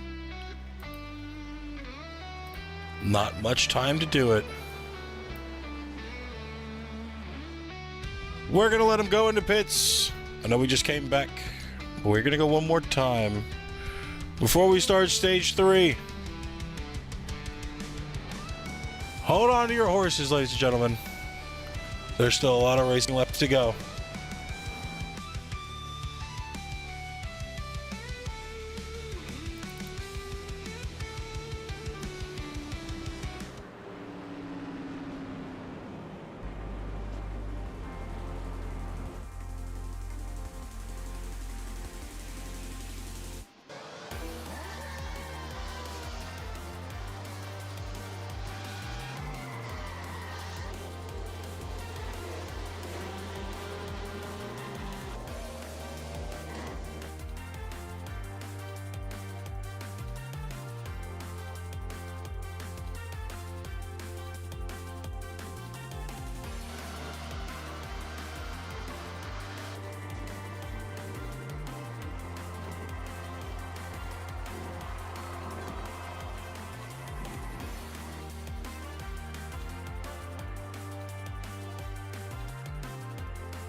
Stay in victory lane.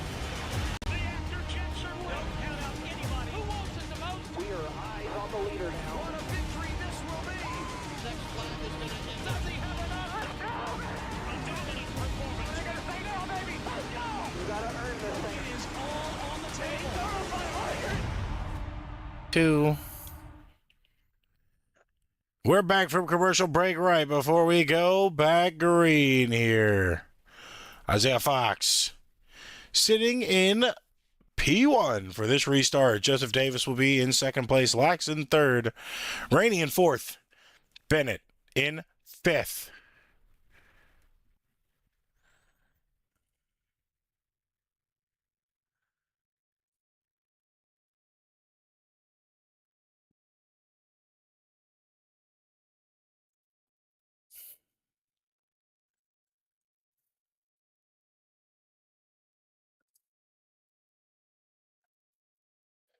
You know, partner, coming back here, we begin to wonder going into this last stage, 80 laps in this last stage. They had a good green flag run right towards the end there. Can they keep that momentum up and have good green flag runs here? And if so, can we possibly see some of our first green flag stops of the race?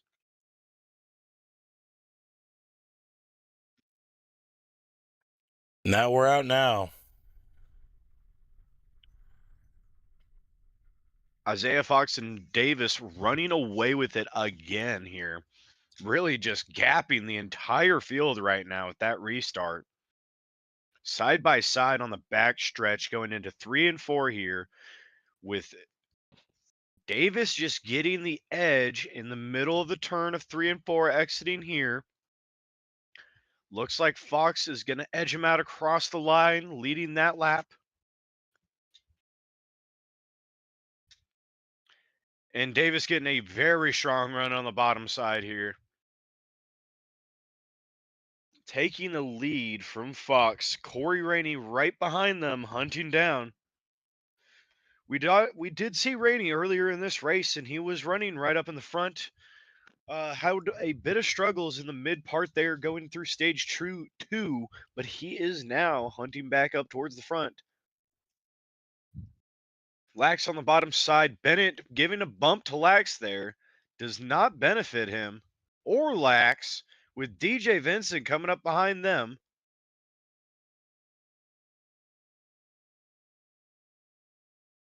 Davis and Fox still here up in the front, holding it down, with Rainey still behind them, trying to get as close as he can, but does not seem to be gaining really anything, just kind of holding position as of right now.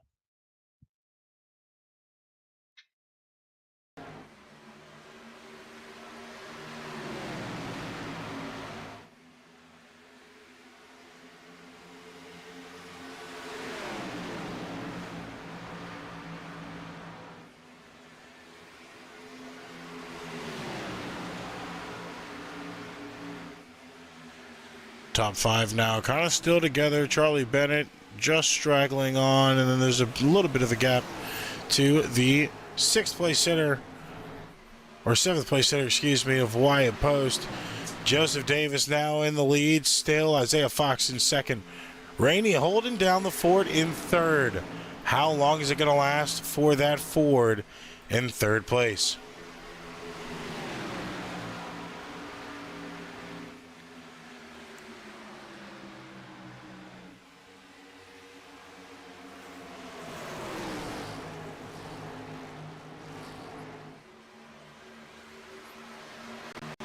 Rainey now attacking on the bottom side of Fox.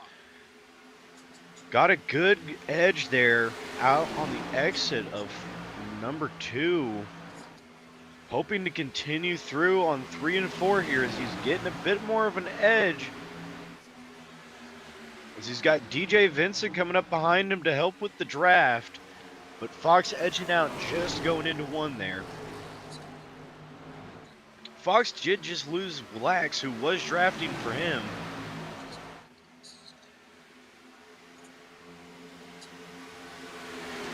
But Rainey still cannot get the pace that Fox has got. Kind of struggling on that backstretch there, as a great run just happening there. Maybe that was a bit of a curse on my end for saying that one, as he just took second place now from Fox. As Fox goes back on the bottom side, gonna re-attack. But Rainey holding it strong in that middle.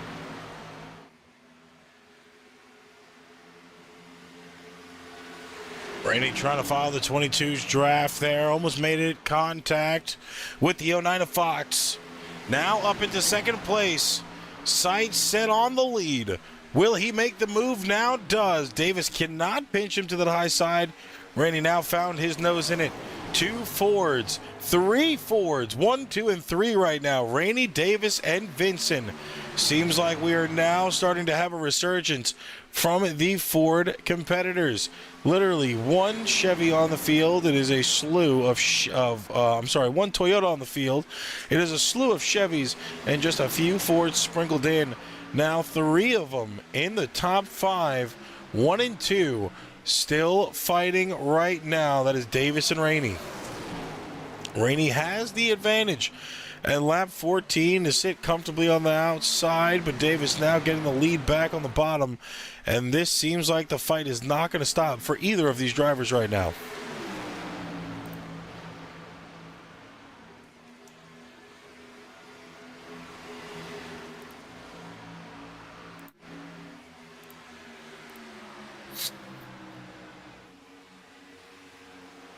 And Corey Rainey still fighting hard on that high side, taking the middle lane, going into 1 and 2 here. But he is not going to get the edge as Davis takes back first. Lax was pushing right behind Corey, but lost a bit of momentum there and could not hold it. As Corey's back on Davis's rear end there, trying to take first back on the low side.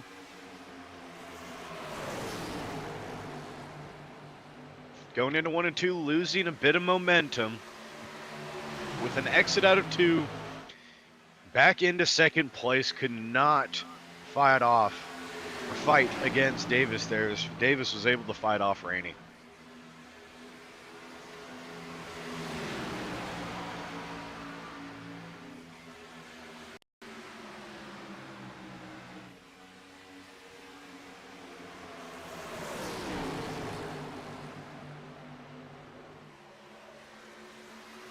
You know, partner, you begin to wonder if on Corey Rainey's end Good there, Lord. my bad. Good Lord. Corey Rainey's end there, partner. If being so aggressive here early in the stage is a good strategy for him, as you know he's got to be using up a bit of those tires on making some of these moves that he's making to try and take first. Is that going to end up actually benefiting him, or is he really just wearing that car down a little bit more and possibly putting him out of position when the time does come? I don't think it's going to negatively affect him. He needs to be a little bit of aggressive right now early on in stage 3. We haven't seen much of him at this point in time, kind of give that resurgence. Now that he has the opportunity and the availability to do so, this could be a good thing. We might be seeing some of that aggressiveness that's been needed from him over time, and now officially there, as we are seeing him try to put in the work to do so. I mean, of course, he's still got a lot left to go in this race, but I mean, hey, look, better late than never. Never late is better. But of course, a good situation for him early on, as long as he can hold down the fort.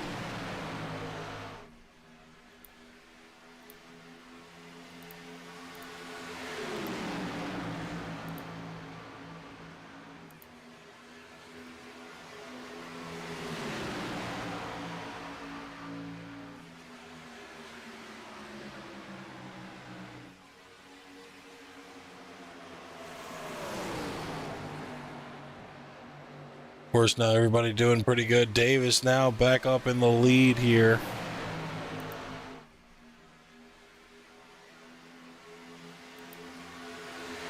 Lap 21 out of 80. 141 laps done at this point in time of the night. Of course, looking to our race recap. Rainey now the leader on the bottom side as he's getting a huge run. 142 laps, 6 cautions, -2 for stage breaks, which means -6 laps. So 13 laps of pacing for 4 cautions. That's actually not bad at all. 18 lead changes on the night so far, and I don't think that's going to be the end-all number by the time the checkered flag is out. Of course, we never showed you the weather here tonight. 72 degrees Fahrenheit, 11-mile-per-hour winds, going northeast. 78% humidity, so not too shabby for these drivers here in Texas. Now, notably, partner, something we haven't talked about yet. This is the home track to the 4 of Corey Rainey. Yes, sir, it is. Corey, from the Texas area and a native, this would be his home track. And, you wonder if maybe that little bit of luck of being the homeboy is going to be paying off right now for Rainey, getting him up here. And the reason maybe that he's out in front, helping him a little bit is just that homegrown luck. Very well could be. I mean, we got a lot of time left still to tell. Will it actually pan out in his favor for once and go the way he's expecting it to here today? I mean, he does have his teammate not too far behind him, the 10 of DJ Vincent, just 2 positions back behind Lax and Fisher. Fisher now making his way back up to the top, trying to do so pretty quickly and abruptly. I mean, we still have a few lap down cars as well. Some have out. Hoppy's been out for the majority of the race now. Bourne, 96 in 14th. He's only 1 lap down. You got Plyler as well. He is 3 laps down. Hahn is I believe 3 to 4 laps down as well. Boris is still in pits out. I mean, Hollinsworth on the track. He is multiple laps down. They're still out here and running. Someone we didn't expect to be on the track anymore. That's Randall. He's 34 laps down. He has not retired that car tonight. Kenneth Coulson made his exit early on. Of course, with Riley Bennett as well. Peter Hoppy, Ryder, Adams, and Lewis not making it here tonight. And partner, Mark Randall still being out on that field. It's really, I don't know if you're really embodying the Danhausen at that point, because he's supposed to have the very uneventful disappearance where he doesn't very much disappear.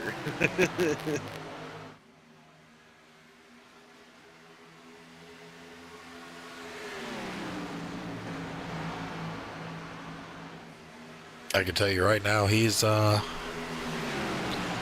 praying. I don't know how much you can pray for here, but he's praying.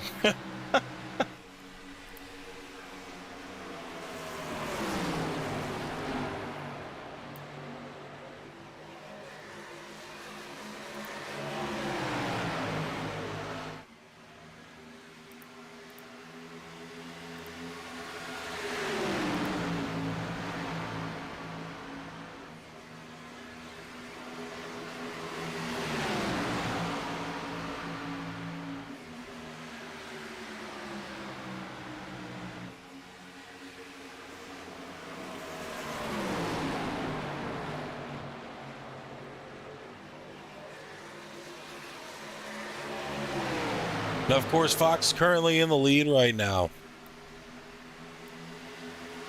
Good race for him so far here tonight. He's only led 12 laps of the race. Davis now giving him a fight, taking the lead back. He's led 56 laps of this race. J.J. Moore in second now as they just keep handing it back and forth and back and forth. He's led 69 laps of this race. Rainey now back and forth with only 6 laps led. Hoping to add a few more to that total before the end of the night here.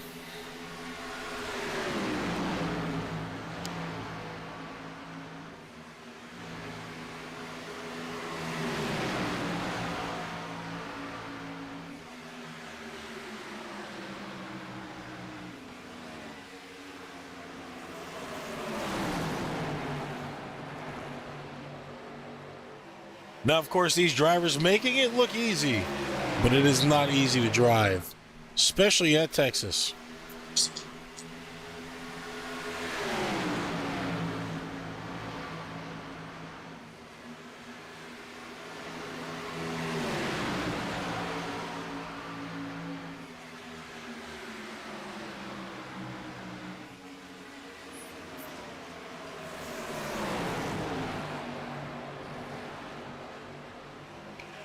Moore still holding the lead as he is definitely going to surpass Lax tonight. The most laps led column, 70 laps, blowing Lax out of the water to his 5.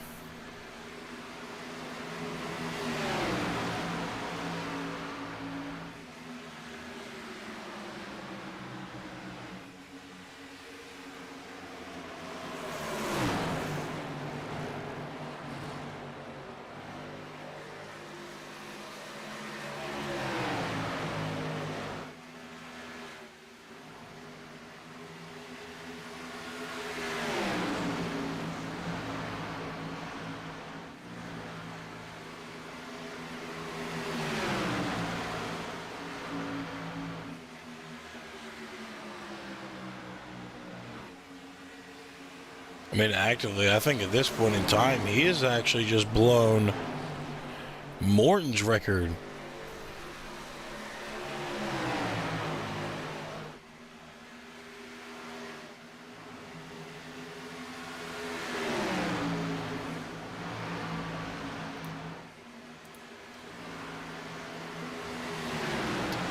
Yeah, currently, J.J. Moore, we've missed it by almost 10 laps. But J.J. Moore has officially just led the Cup Series stats for laps led. Currently at about 832. Mark Morton holding that lead at 822.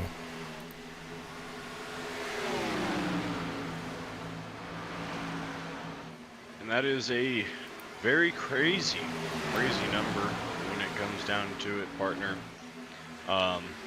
Leading any amount of laps in a league that is got as much turbulence, you know, with winners each week as this league does.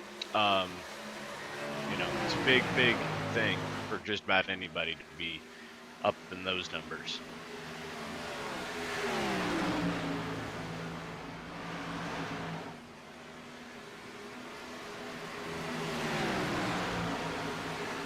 I mean, of course, right now, as we've always heard Moore say, he does not really care about the stats. He doesn't worry about them. You know, he's here to race, try to get himself a good finishing position, if not the win, and keep pushing forward into the next week. So, of course, you know, if he does get a top 3 finish tonight, we talked to him, you know, just be prepared. He is not really going to care. I mean, and I don't blame him on that. You know, that's not what you come in to do. That's what you want to do if you want to leave a legacy. And that just goes to show you he's not worried about his legacy. He's going to create one regardless here. You know, I kind of like it. It shows confidence.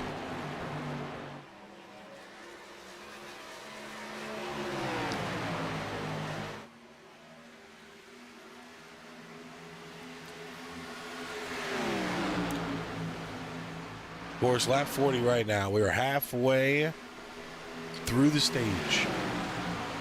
Drivers doing really good. Trying to keep it done.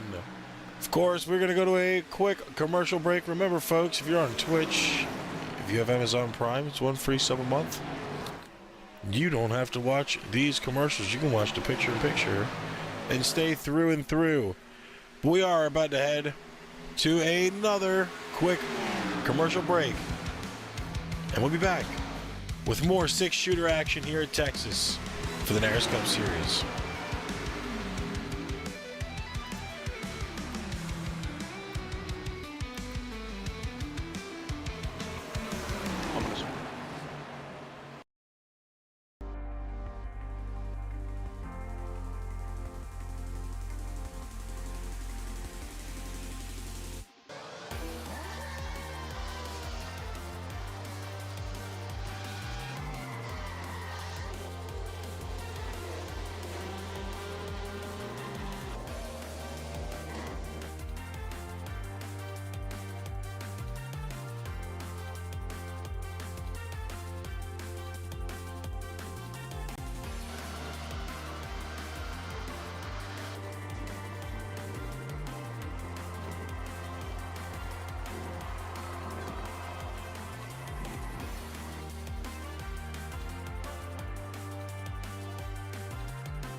Reynolds is trying everything. The kitchen sink is being thrown at it. They're leaning on each other. Coming into turn number 3. It's going to be a drag race through 3 and 4. Coming back to the line. Here comes Frisch on the bottom. Richard's going to hold the inside. Tries to be the late breaker here. They're going to be side by side through the final chicane.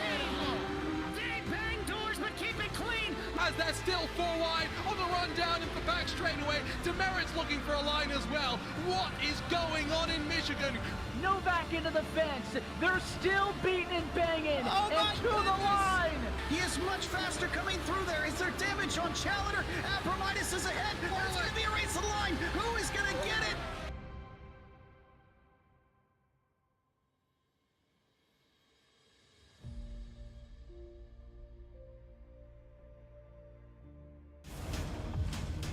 You have a great car, great team. Go execute. Start time. We know what we got to do. Stay in the fight between the walls. Time to turn the intensity up. Fight to the end, no matter what happens. Good day to be in victory lane. Green flag is in the air. Driving with conviction. Side by side, hammer down. The after-Jensen will count out anybody. Who wants it the most? We are eyes on the leader now. He is driving his guts out. Wheel to wheels, they come to the line. Victory this will be. Nobody wants it more than you. Next flag is going to end it. Does he have enough? A dominant performance. You're gonna say no, baby. Let's go. Can you believe what you are seeing? Everybody pushing as hard as they can. Get it. One final shot. Gotta earn this thing right here to the end. It is all on the table. A total 500.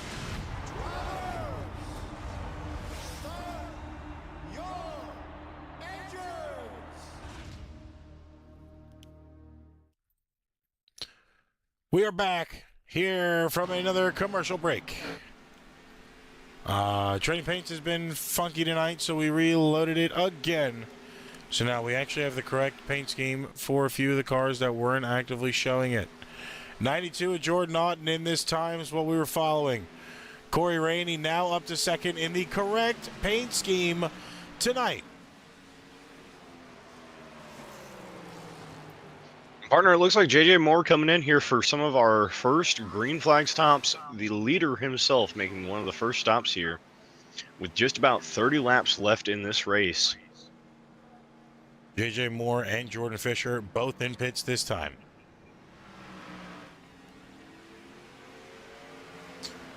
Actually, during that commercial break, went through a few of the drivers' comms and talked to some of the teams. Talked to Parker Motorsports. We talked to RVR, notably, and a lot of drivers' consensus right now. Cars are tight. Tires are, how do I say this, PG-13. Horrible, shall we just say. And drivers are starting to get a little too aggressive. Heard that from both teams, multiple drivers on both teams. Coming from the owner himself, Joshua Mason, and like Mark Randall said, bullet in my head. Danhausen curse has hit him tonight.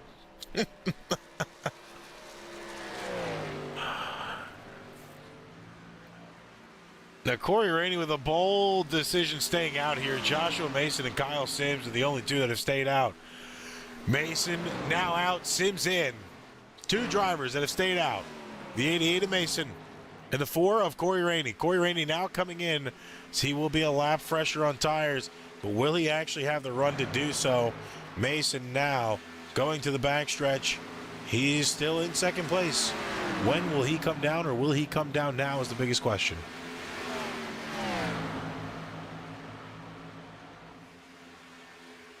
Does not seem he will be coming in this time by.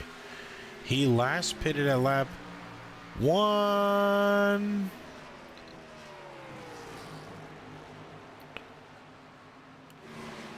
That is not correct.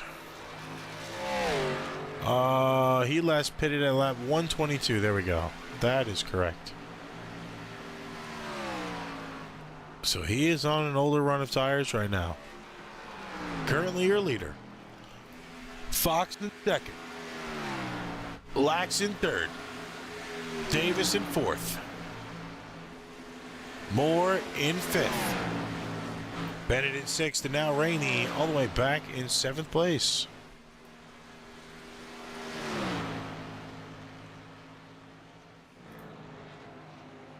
You know, partner, for Rainey, with the strategy he went with, there is one thing that I think will benefit him that I noticed over the break. I was looking at some of the lap times for these guys over this last stage, and it looked like Rainey was actually putting down some of his best times, better than most of the other drivers, by almost a second or more in certain laps. I think that could benefit him if he can continue to keep those consistent fast lap times. He's beating everyone out right now when it comes to his lap times, and that will benefit him, being back in 7th after that pit. Now in 6th.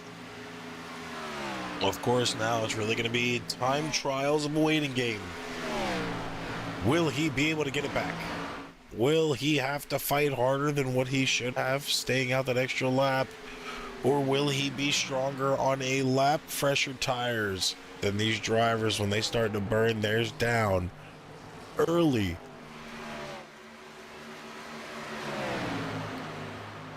And of course, you know, drivers have enough sets of tires to not have to worry, but you know, you're going to prolong and push your tires as far as possible. Gas is only a few seconds, tires take forever. You know, 15-second stop with 4 tires when you don't maybe need 4, you can just take 2 and go, are really going to be a possible deciding factor. And, you know, 2-tire strategy, not out of the mix. You know, it just depends on how much of a lead you have onto the rest of the field. And, of course, if it's enough for you to go take 4 freshes, then so be it. But if you don't have too much and you're trying to add more, it would be that 2-tire stop, which is still a risky move. How many laps are left in the race?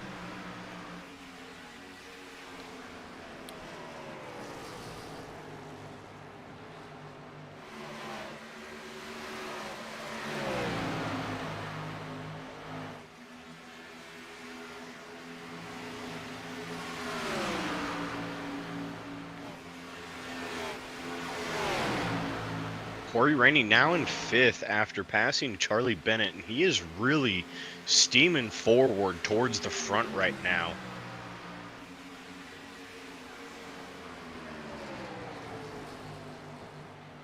He is still a good about 6 seconds behind Lax, but he is making that up very quickly, almost a half a second a lap or more at this point. With 8 seconds behind the leader, if he's keeping about a half a second a lap, he may actually be able to keep pace right now and get up towards that front end.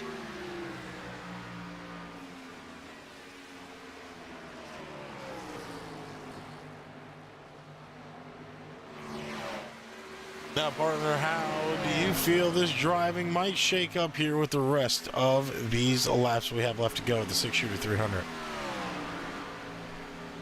You know, partner, as of right now, you know, everyone's really just got to be a little bit more aggressive, you know, even though the drivers were talking, you know, that they were noticing everyone's getting more aggressive. We're getting down to the last, you know, under 20 laps here in this race, and this is going to be the time, if not ever, to make your moves.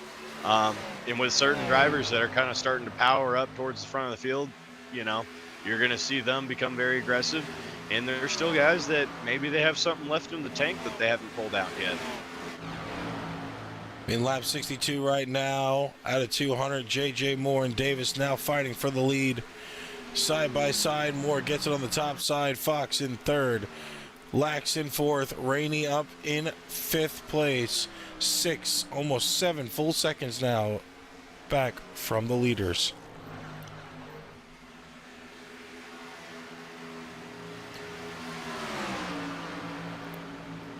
Good racing here tonight. A lot of, I would say, cleaner racing, of course. You know, some drivers still a little mad in their channels right now about some of the aggressiveness, or aggression, shall I say, that, you know, they're having to battle on track. But, you know, at the end of the day, still a very, very clean race. Give or take a few incidents and, you know, long green flag runs are, you know, really what it's about. especially in a stage 3 where there's a little bit of extra fuel, a little bit of extra, strategy and having to physically manage. But drivers doing really good right now with the cars they were dealt early on tonight, as J.J. Moore has broken another record, 90 laps led.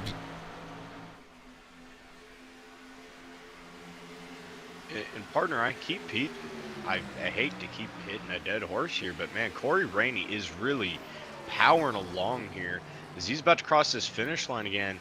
He is already up to 6.3 seconds behind the leader. He is really powering forward here. And at the pace he's keeping right now, if he can keep it up, he might actually make it up to at least Isaiah Fox before the end of this race.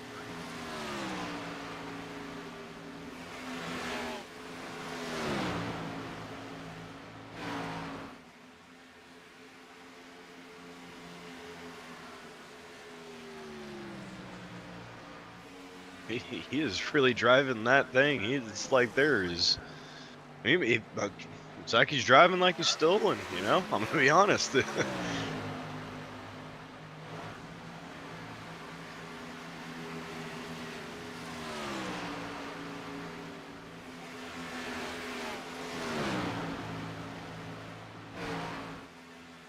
Now, of course, Moore still in the lead. About 13 more laps to go here tonight. It's been one hell of a race, and we're still not done. And of course, ladies and gentlemen, remember to stay around as we do have pre-race interviews with our top 3 finishers, and as much entertainment as they provided you, we hope you can stick around and provide them with some views to hear how they felt about tonight and the track, and of course, moving forward as well.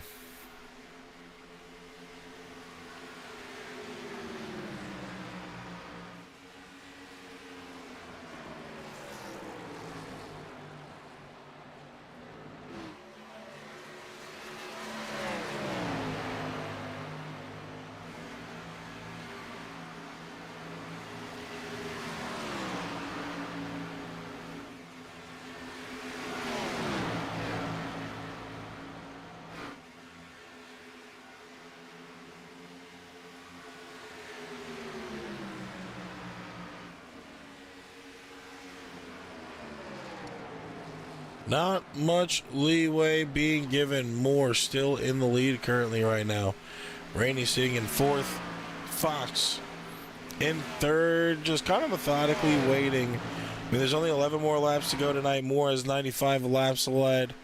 If he can hold these 11, he'll have 106 laps led in total on the night.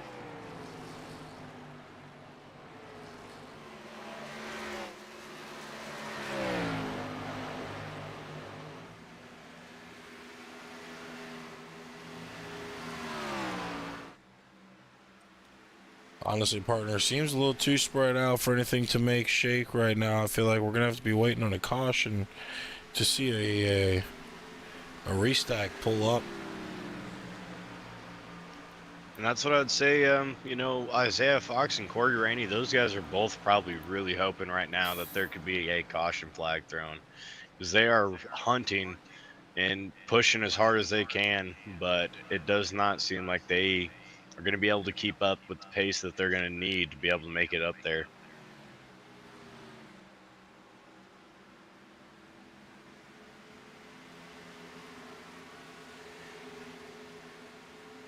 Eight laps to go, 7 this time past the line.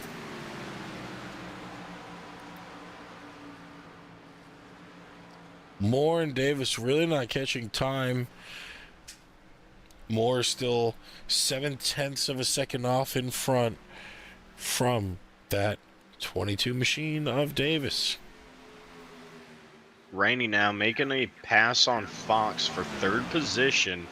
He's about 4.8 seconds back from the lead right now. And now he is pretty much home free to try and make his way to Davis and Moore. With just a few laps left in this race, he is going to have to drive that thing as fast as humanly possible to make it up there. And it seems like he's been driving it as fast as anybody else can at this point right now.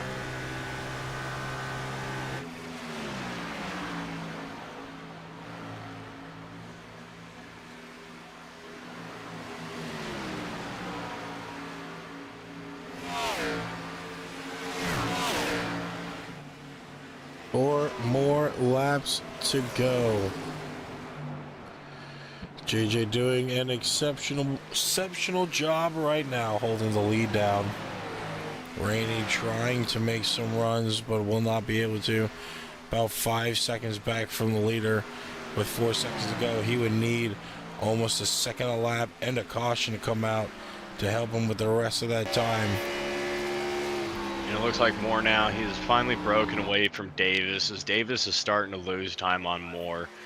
At this point now, it does look like Moore is going to run away with it here, which is sad for Rainey because he was having the pace with the fact that Davis and Moore were fighting back and forth, was really tying them up on their time, allowing Rainey to make up a lot of the time that he did. But now he is losing time on both of them. You know, not looking good right now. 4 laps to go. Moore's only out from Davis by about a second and a half.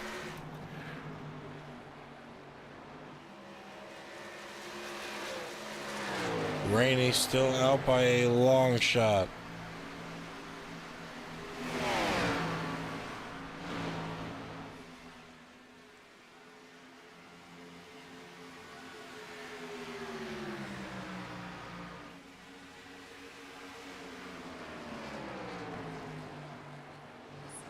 Three laps left to go.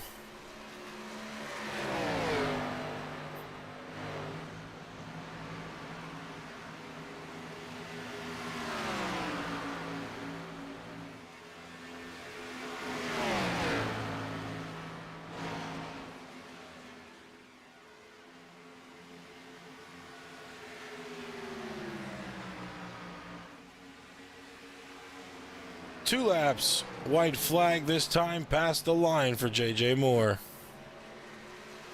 Davis don't got it in him. Now back to 2 seconds. They have burnt their tires off trying to stay around this. 5 of Moore. Now here we go. 3 and 4 this time by. When we cross the line, it's going to change to white. White flag now up in the air. No cautions can dictate the rest of this race because the cautions are officially off.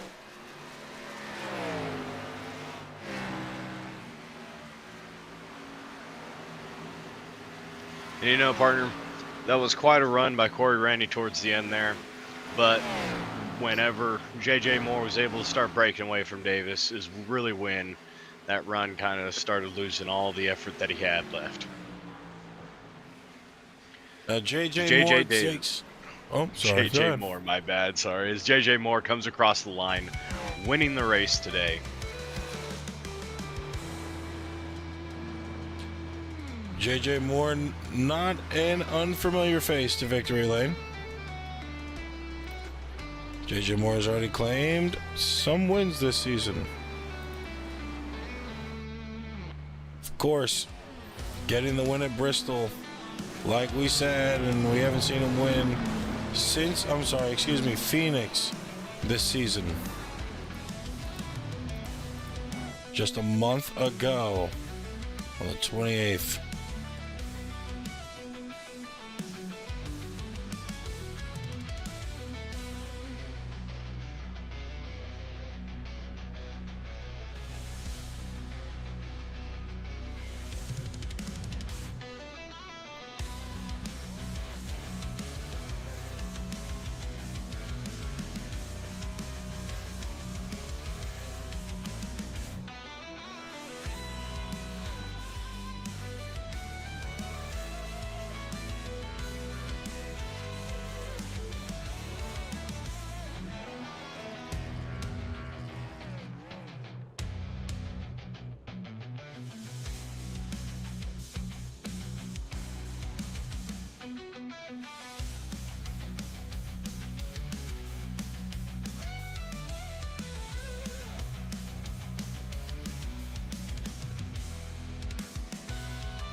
Now, of course, J.J. Moore taking the win away here tonight. Davis finishing in second, Rainey in third. Isaiah Fox holding down fourth place with Lax. Rounding out your top 5. Top 3 interviews coming up in just a few short moments.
I have much for day.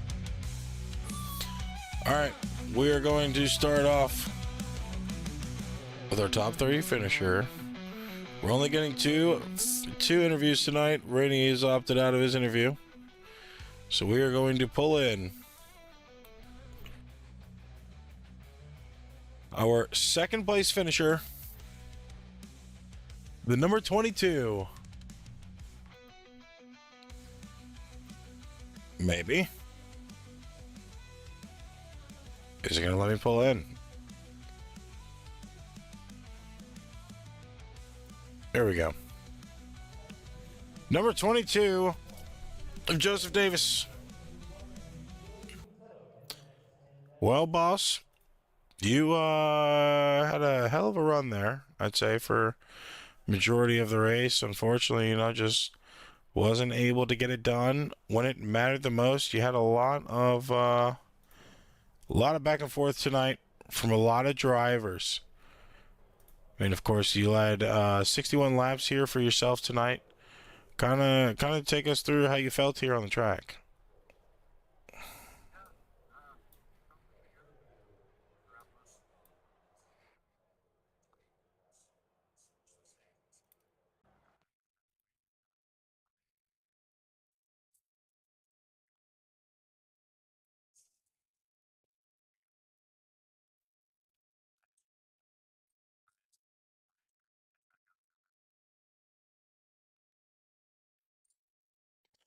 Now, of course, man, you started in 10th place. You really worked yourself up to the top here, getting a win not too long ago at Bristol, beating J.J. Moore, and of course, him having an incident that night made it a little bit easier to kind of pull away. No, now you're finishing behind him. Of course, still a pretty good run from you tonight. Like I said, starting in 10th, finishing in second. It's a pretty hard feat here, especially with a lot of the other drivers we have on track. At any point in time, did you really feel like, it got out of grasp, or did you feel like, it was still possible?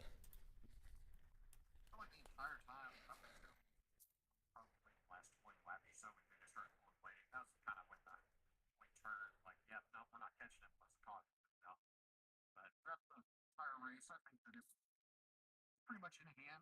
There was just save it.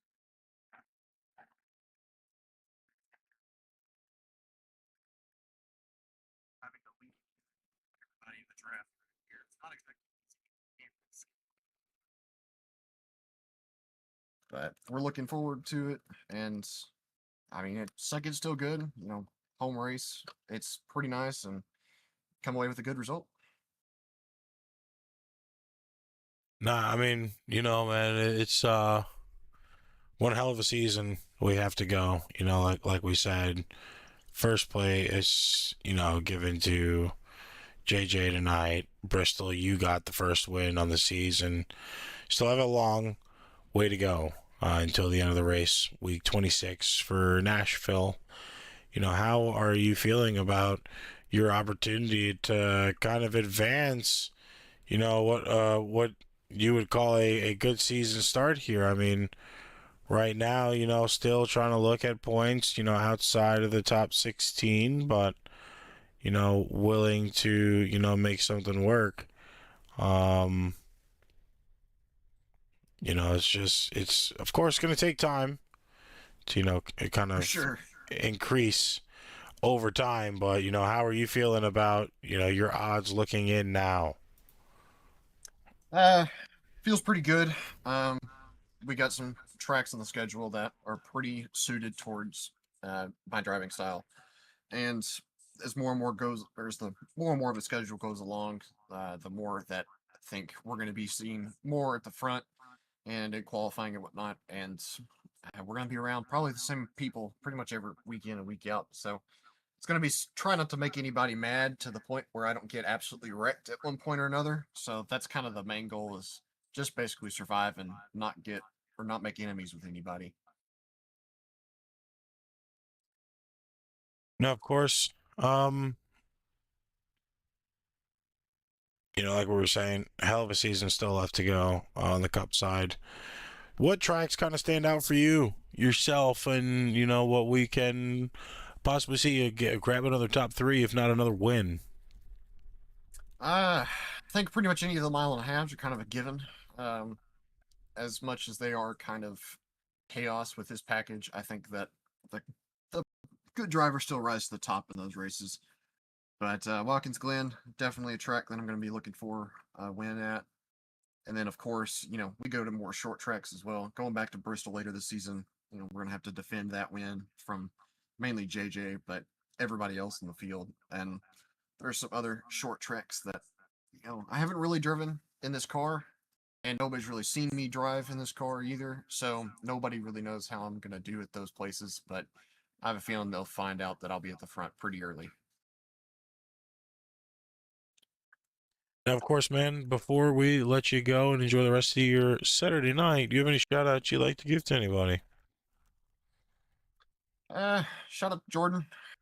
Jordan Fisher, running a great league. Can't make any complaints about what's going on here. He's doing an excellent job with everything that he's got on his plate, and the league is really thriving, and it's really nice to see that. Just give him all the props in the world for running it like it needs to be run. Of course, man. Congratulations on a pretty hard fought battle here tonight. I mean, of course, wasn't that easy to try to keep a lead, and you did as good as possible. Unfortunately, just tonight wasn't enough for you, but still a pretty good race you have put on here tonight. Yeah, for sure. Hopefully we are talking to you again in the next, maybe next week at Watkins. If not, hopefully we are talking to you in the future, man. Yeah, we hope so. All right, man. You have a good one. All right. Thank you.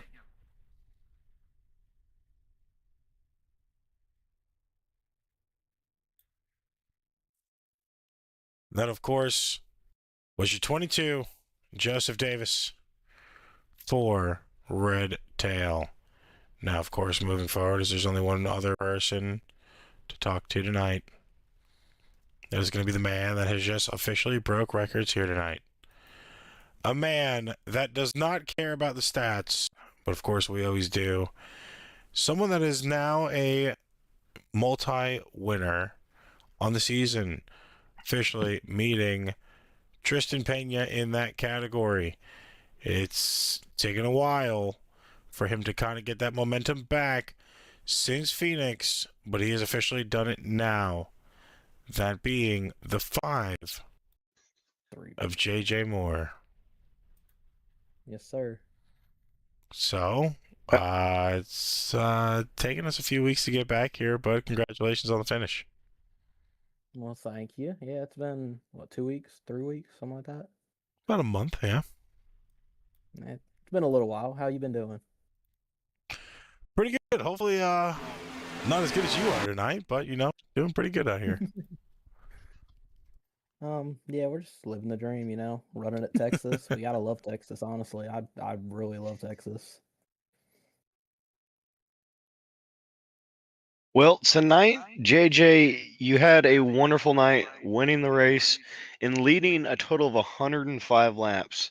And with that said, you at your entire career with Naras are up to 864 total laps led, which just passes Mark Morton, and you are now the series leader in that regard. What do you think, sir?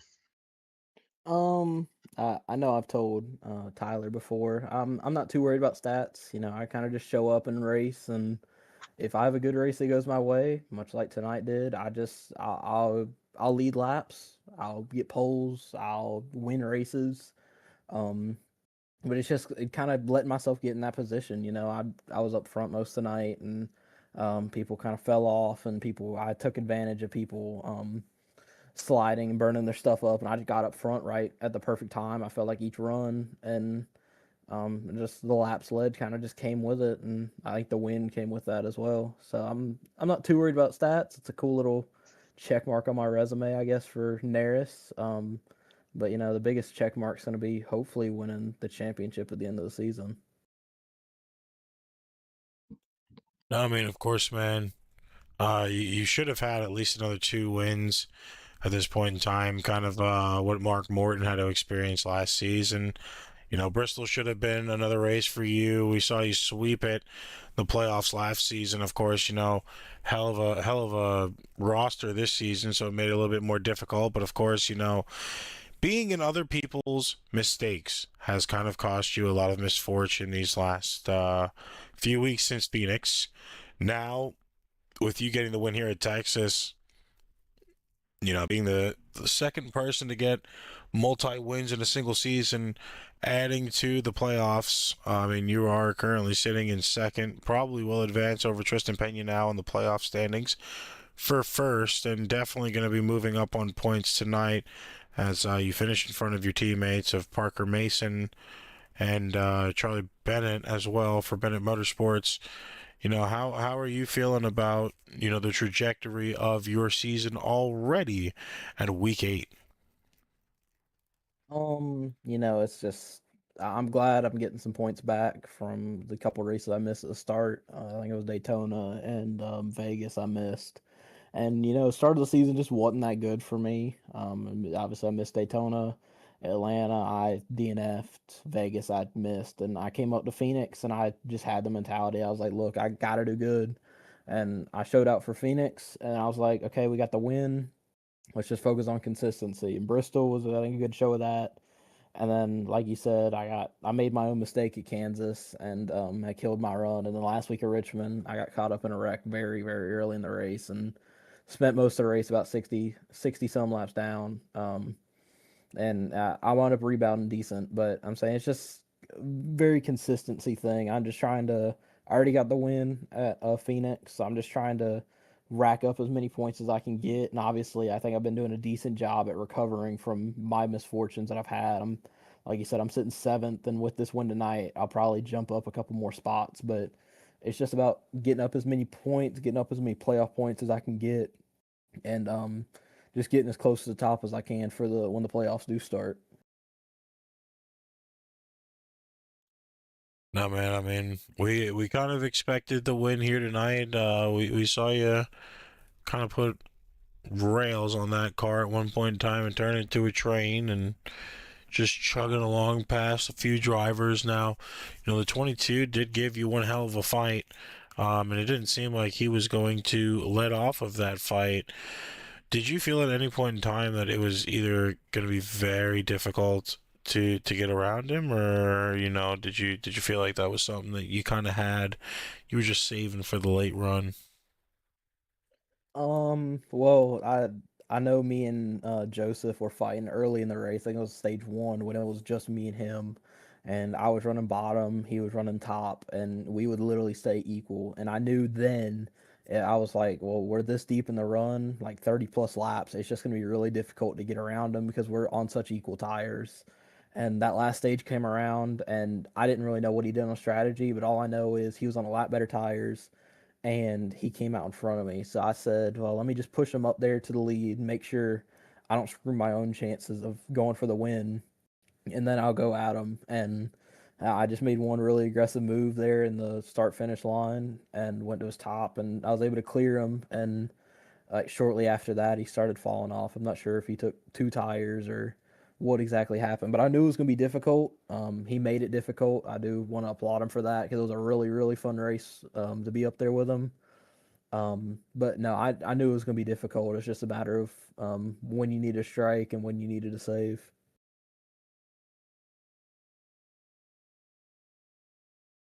No, I mean, kind of putting your team on your back this season. Two wins. Lucas Lewis, of course, getting the win last week at Richmond. Now, you following it up two back-to-back wins, putting you guys with 20 wins all time, kind of extending that lead even further as you guys are in a category of your own when it comes to team overall wins.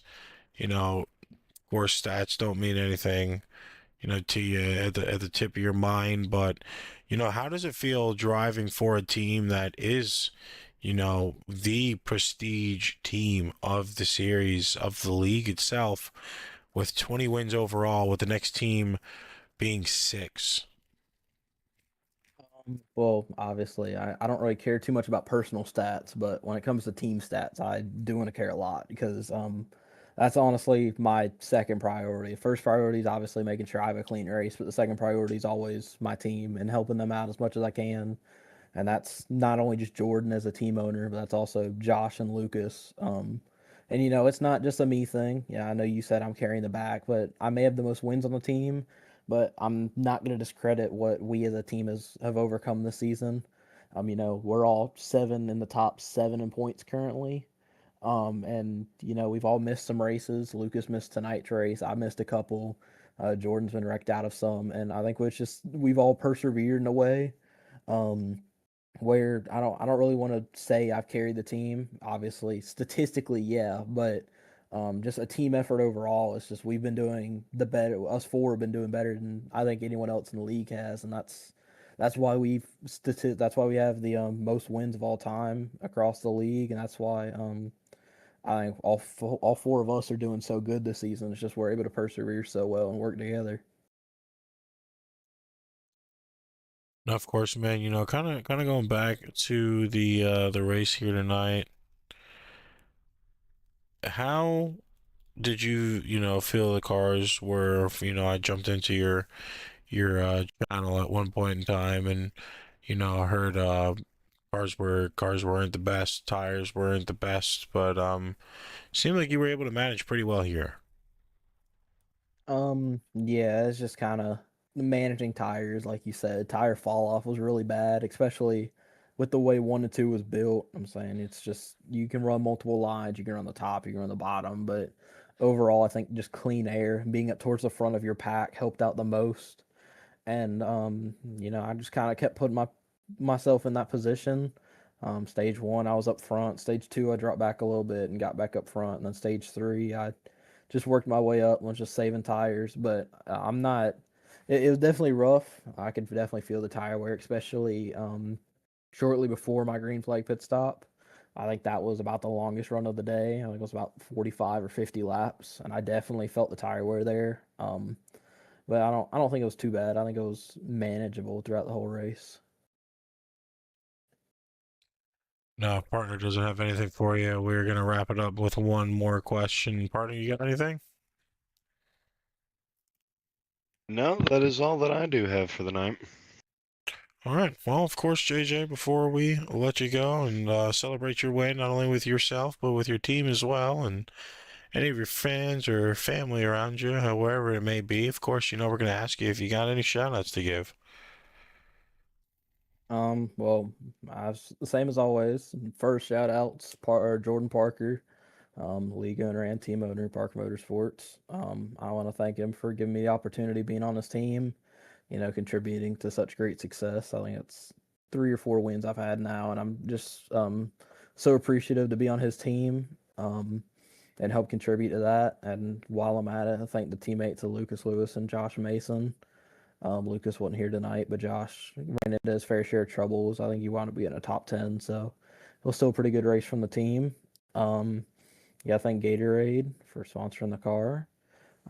Thank all my other sponsors of Diecast News on Instagram, T-Max Custom Diecast, and thank you all for broadcasting. It's great to have our cars out there on YouTube, on Twitch, wherever it may be. I thank the field. It was a really fun race to be out there. We kept it green for most of it. I think we had 4 or 5 cautions total that counted for wrecks. So it was really fun to be out there racing. I'm glad we get into some green flag battles and was able to walk away with a very overall fun race.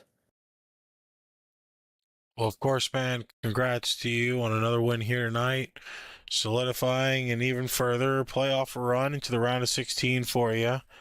Definitely look forward to seeing what the rest of the season has in store for you and which race you're going to be able to pull off another win at.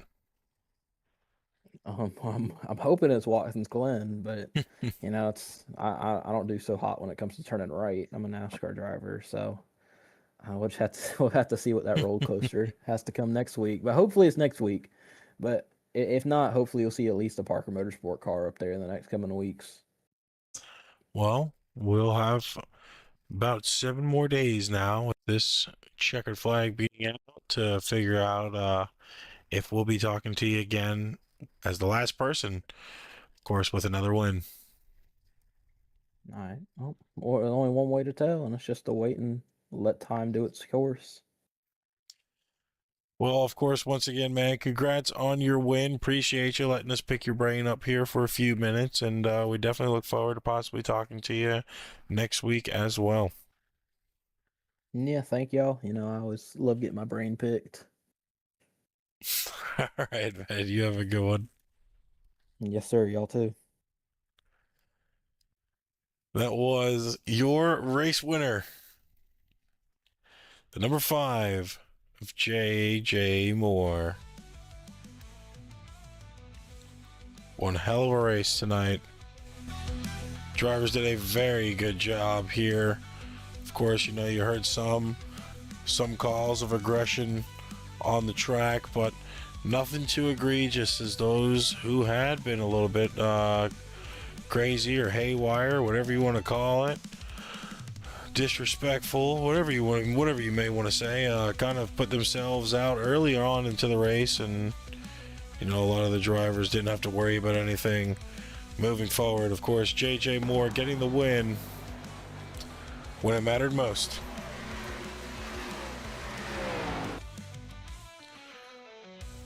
Joseph Davis finishing in second, leading 61 laps. Rainey in third. Of course, Isaiah Fox in fourth. Lax rounding out your top 5. Looking at our race recap, we only had 6 cautions for 19 laps. Now, remind you, 2 of those cautions were stage breaks. So once again, 13 laps of pacing with 25 lead changes. I told you that number was going to go up. All in all, not a bad night for a return to Texas after a year hiatus on the schedule. Obviously, this track will be returning next season as well. And looking forward to seeing how it's going to pan out.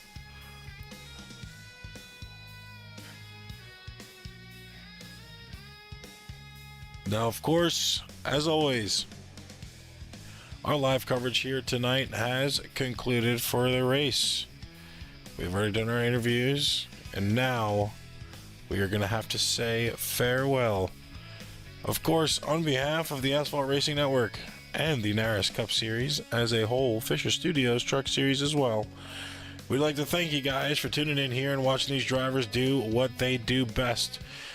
Just because we're done here doesn't mean you don't have to follow us through the rest of the week. American Stock Car Racing League on Mondays.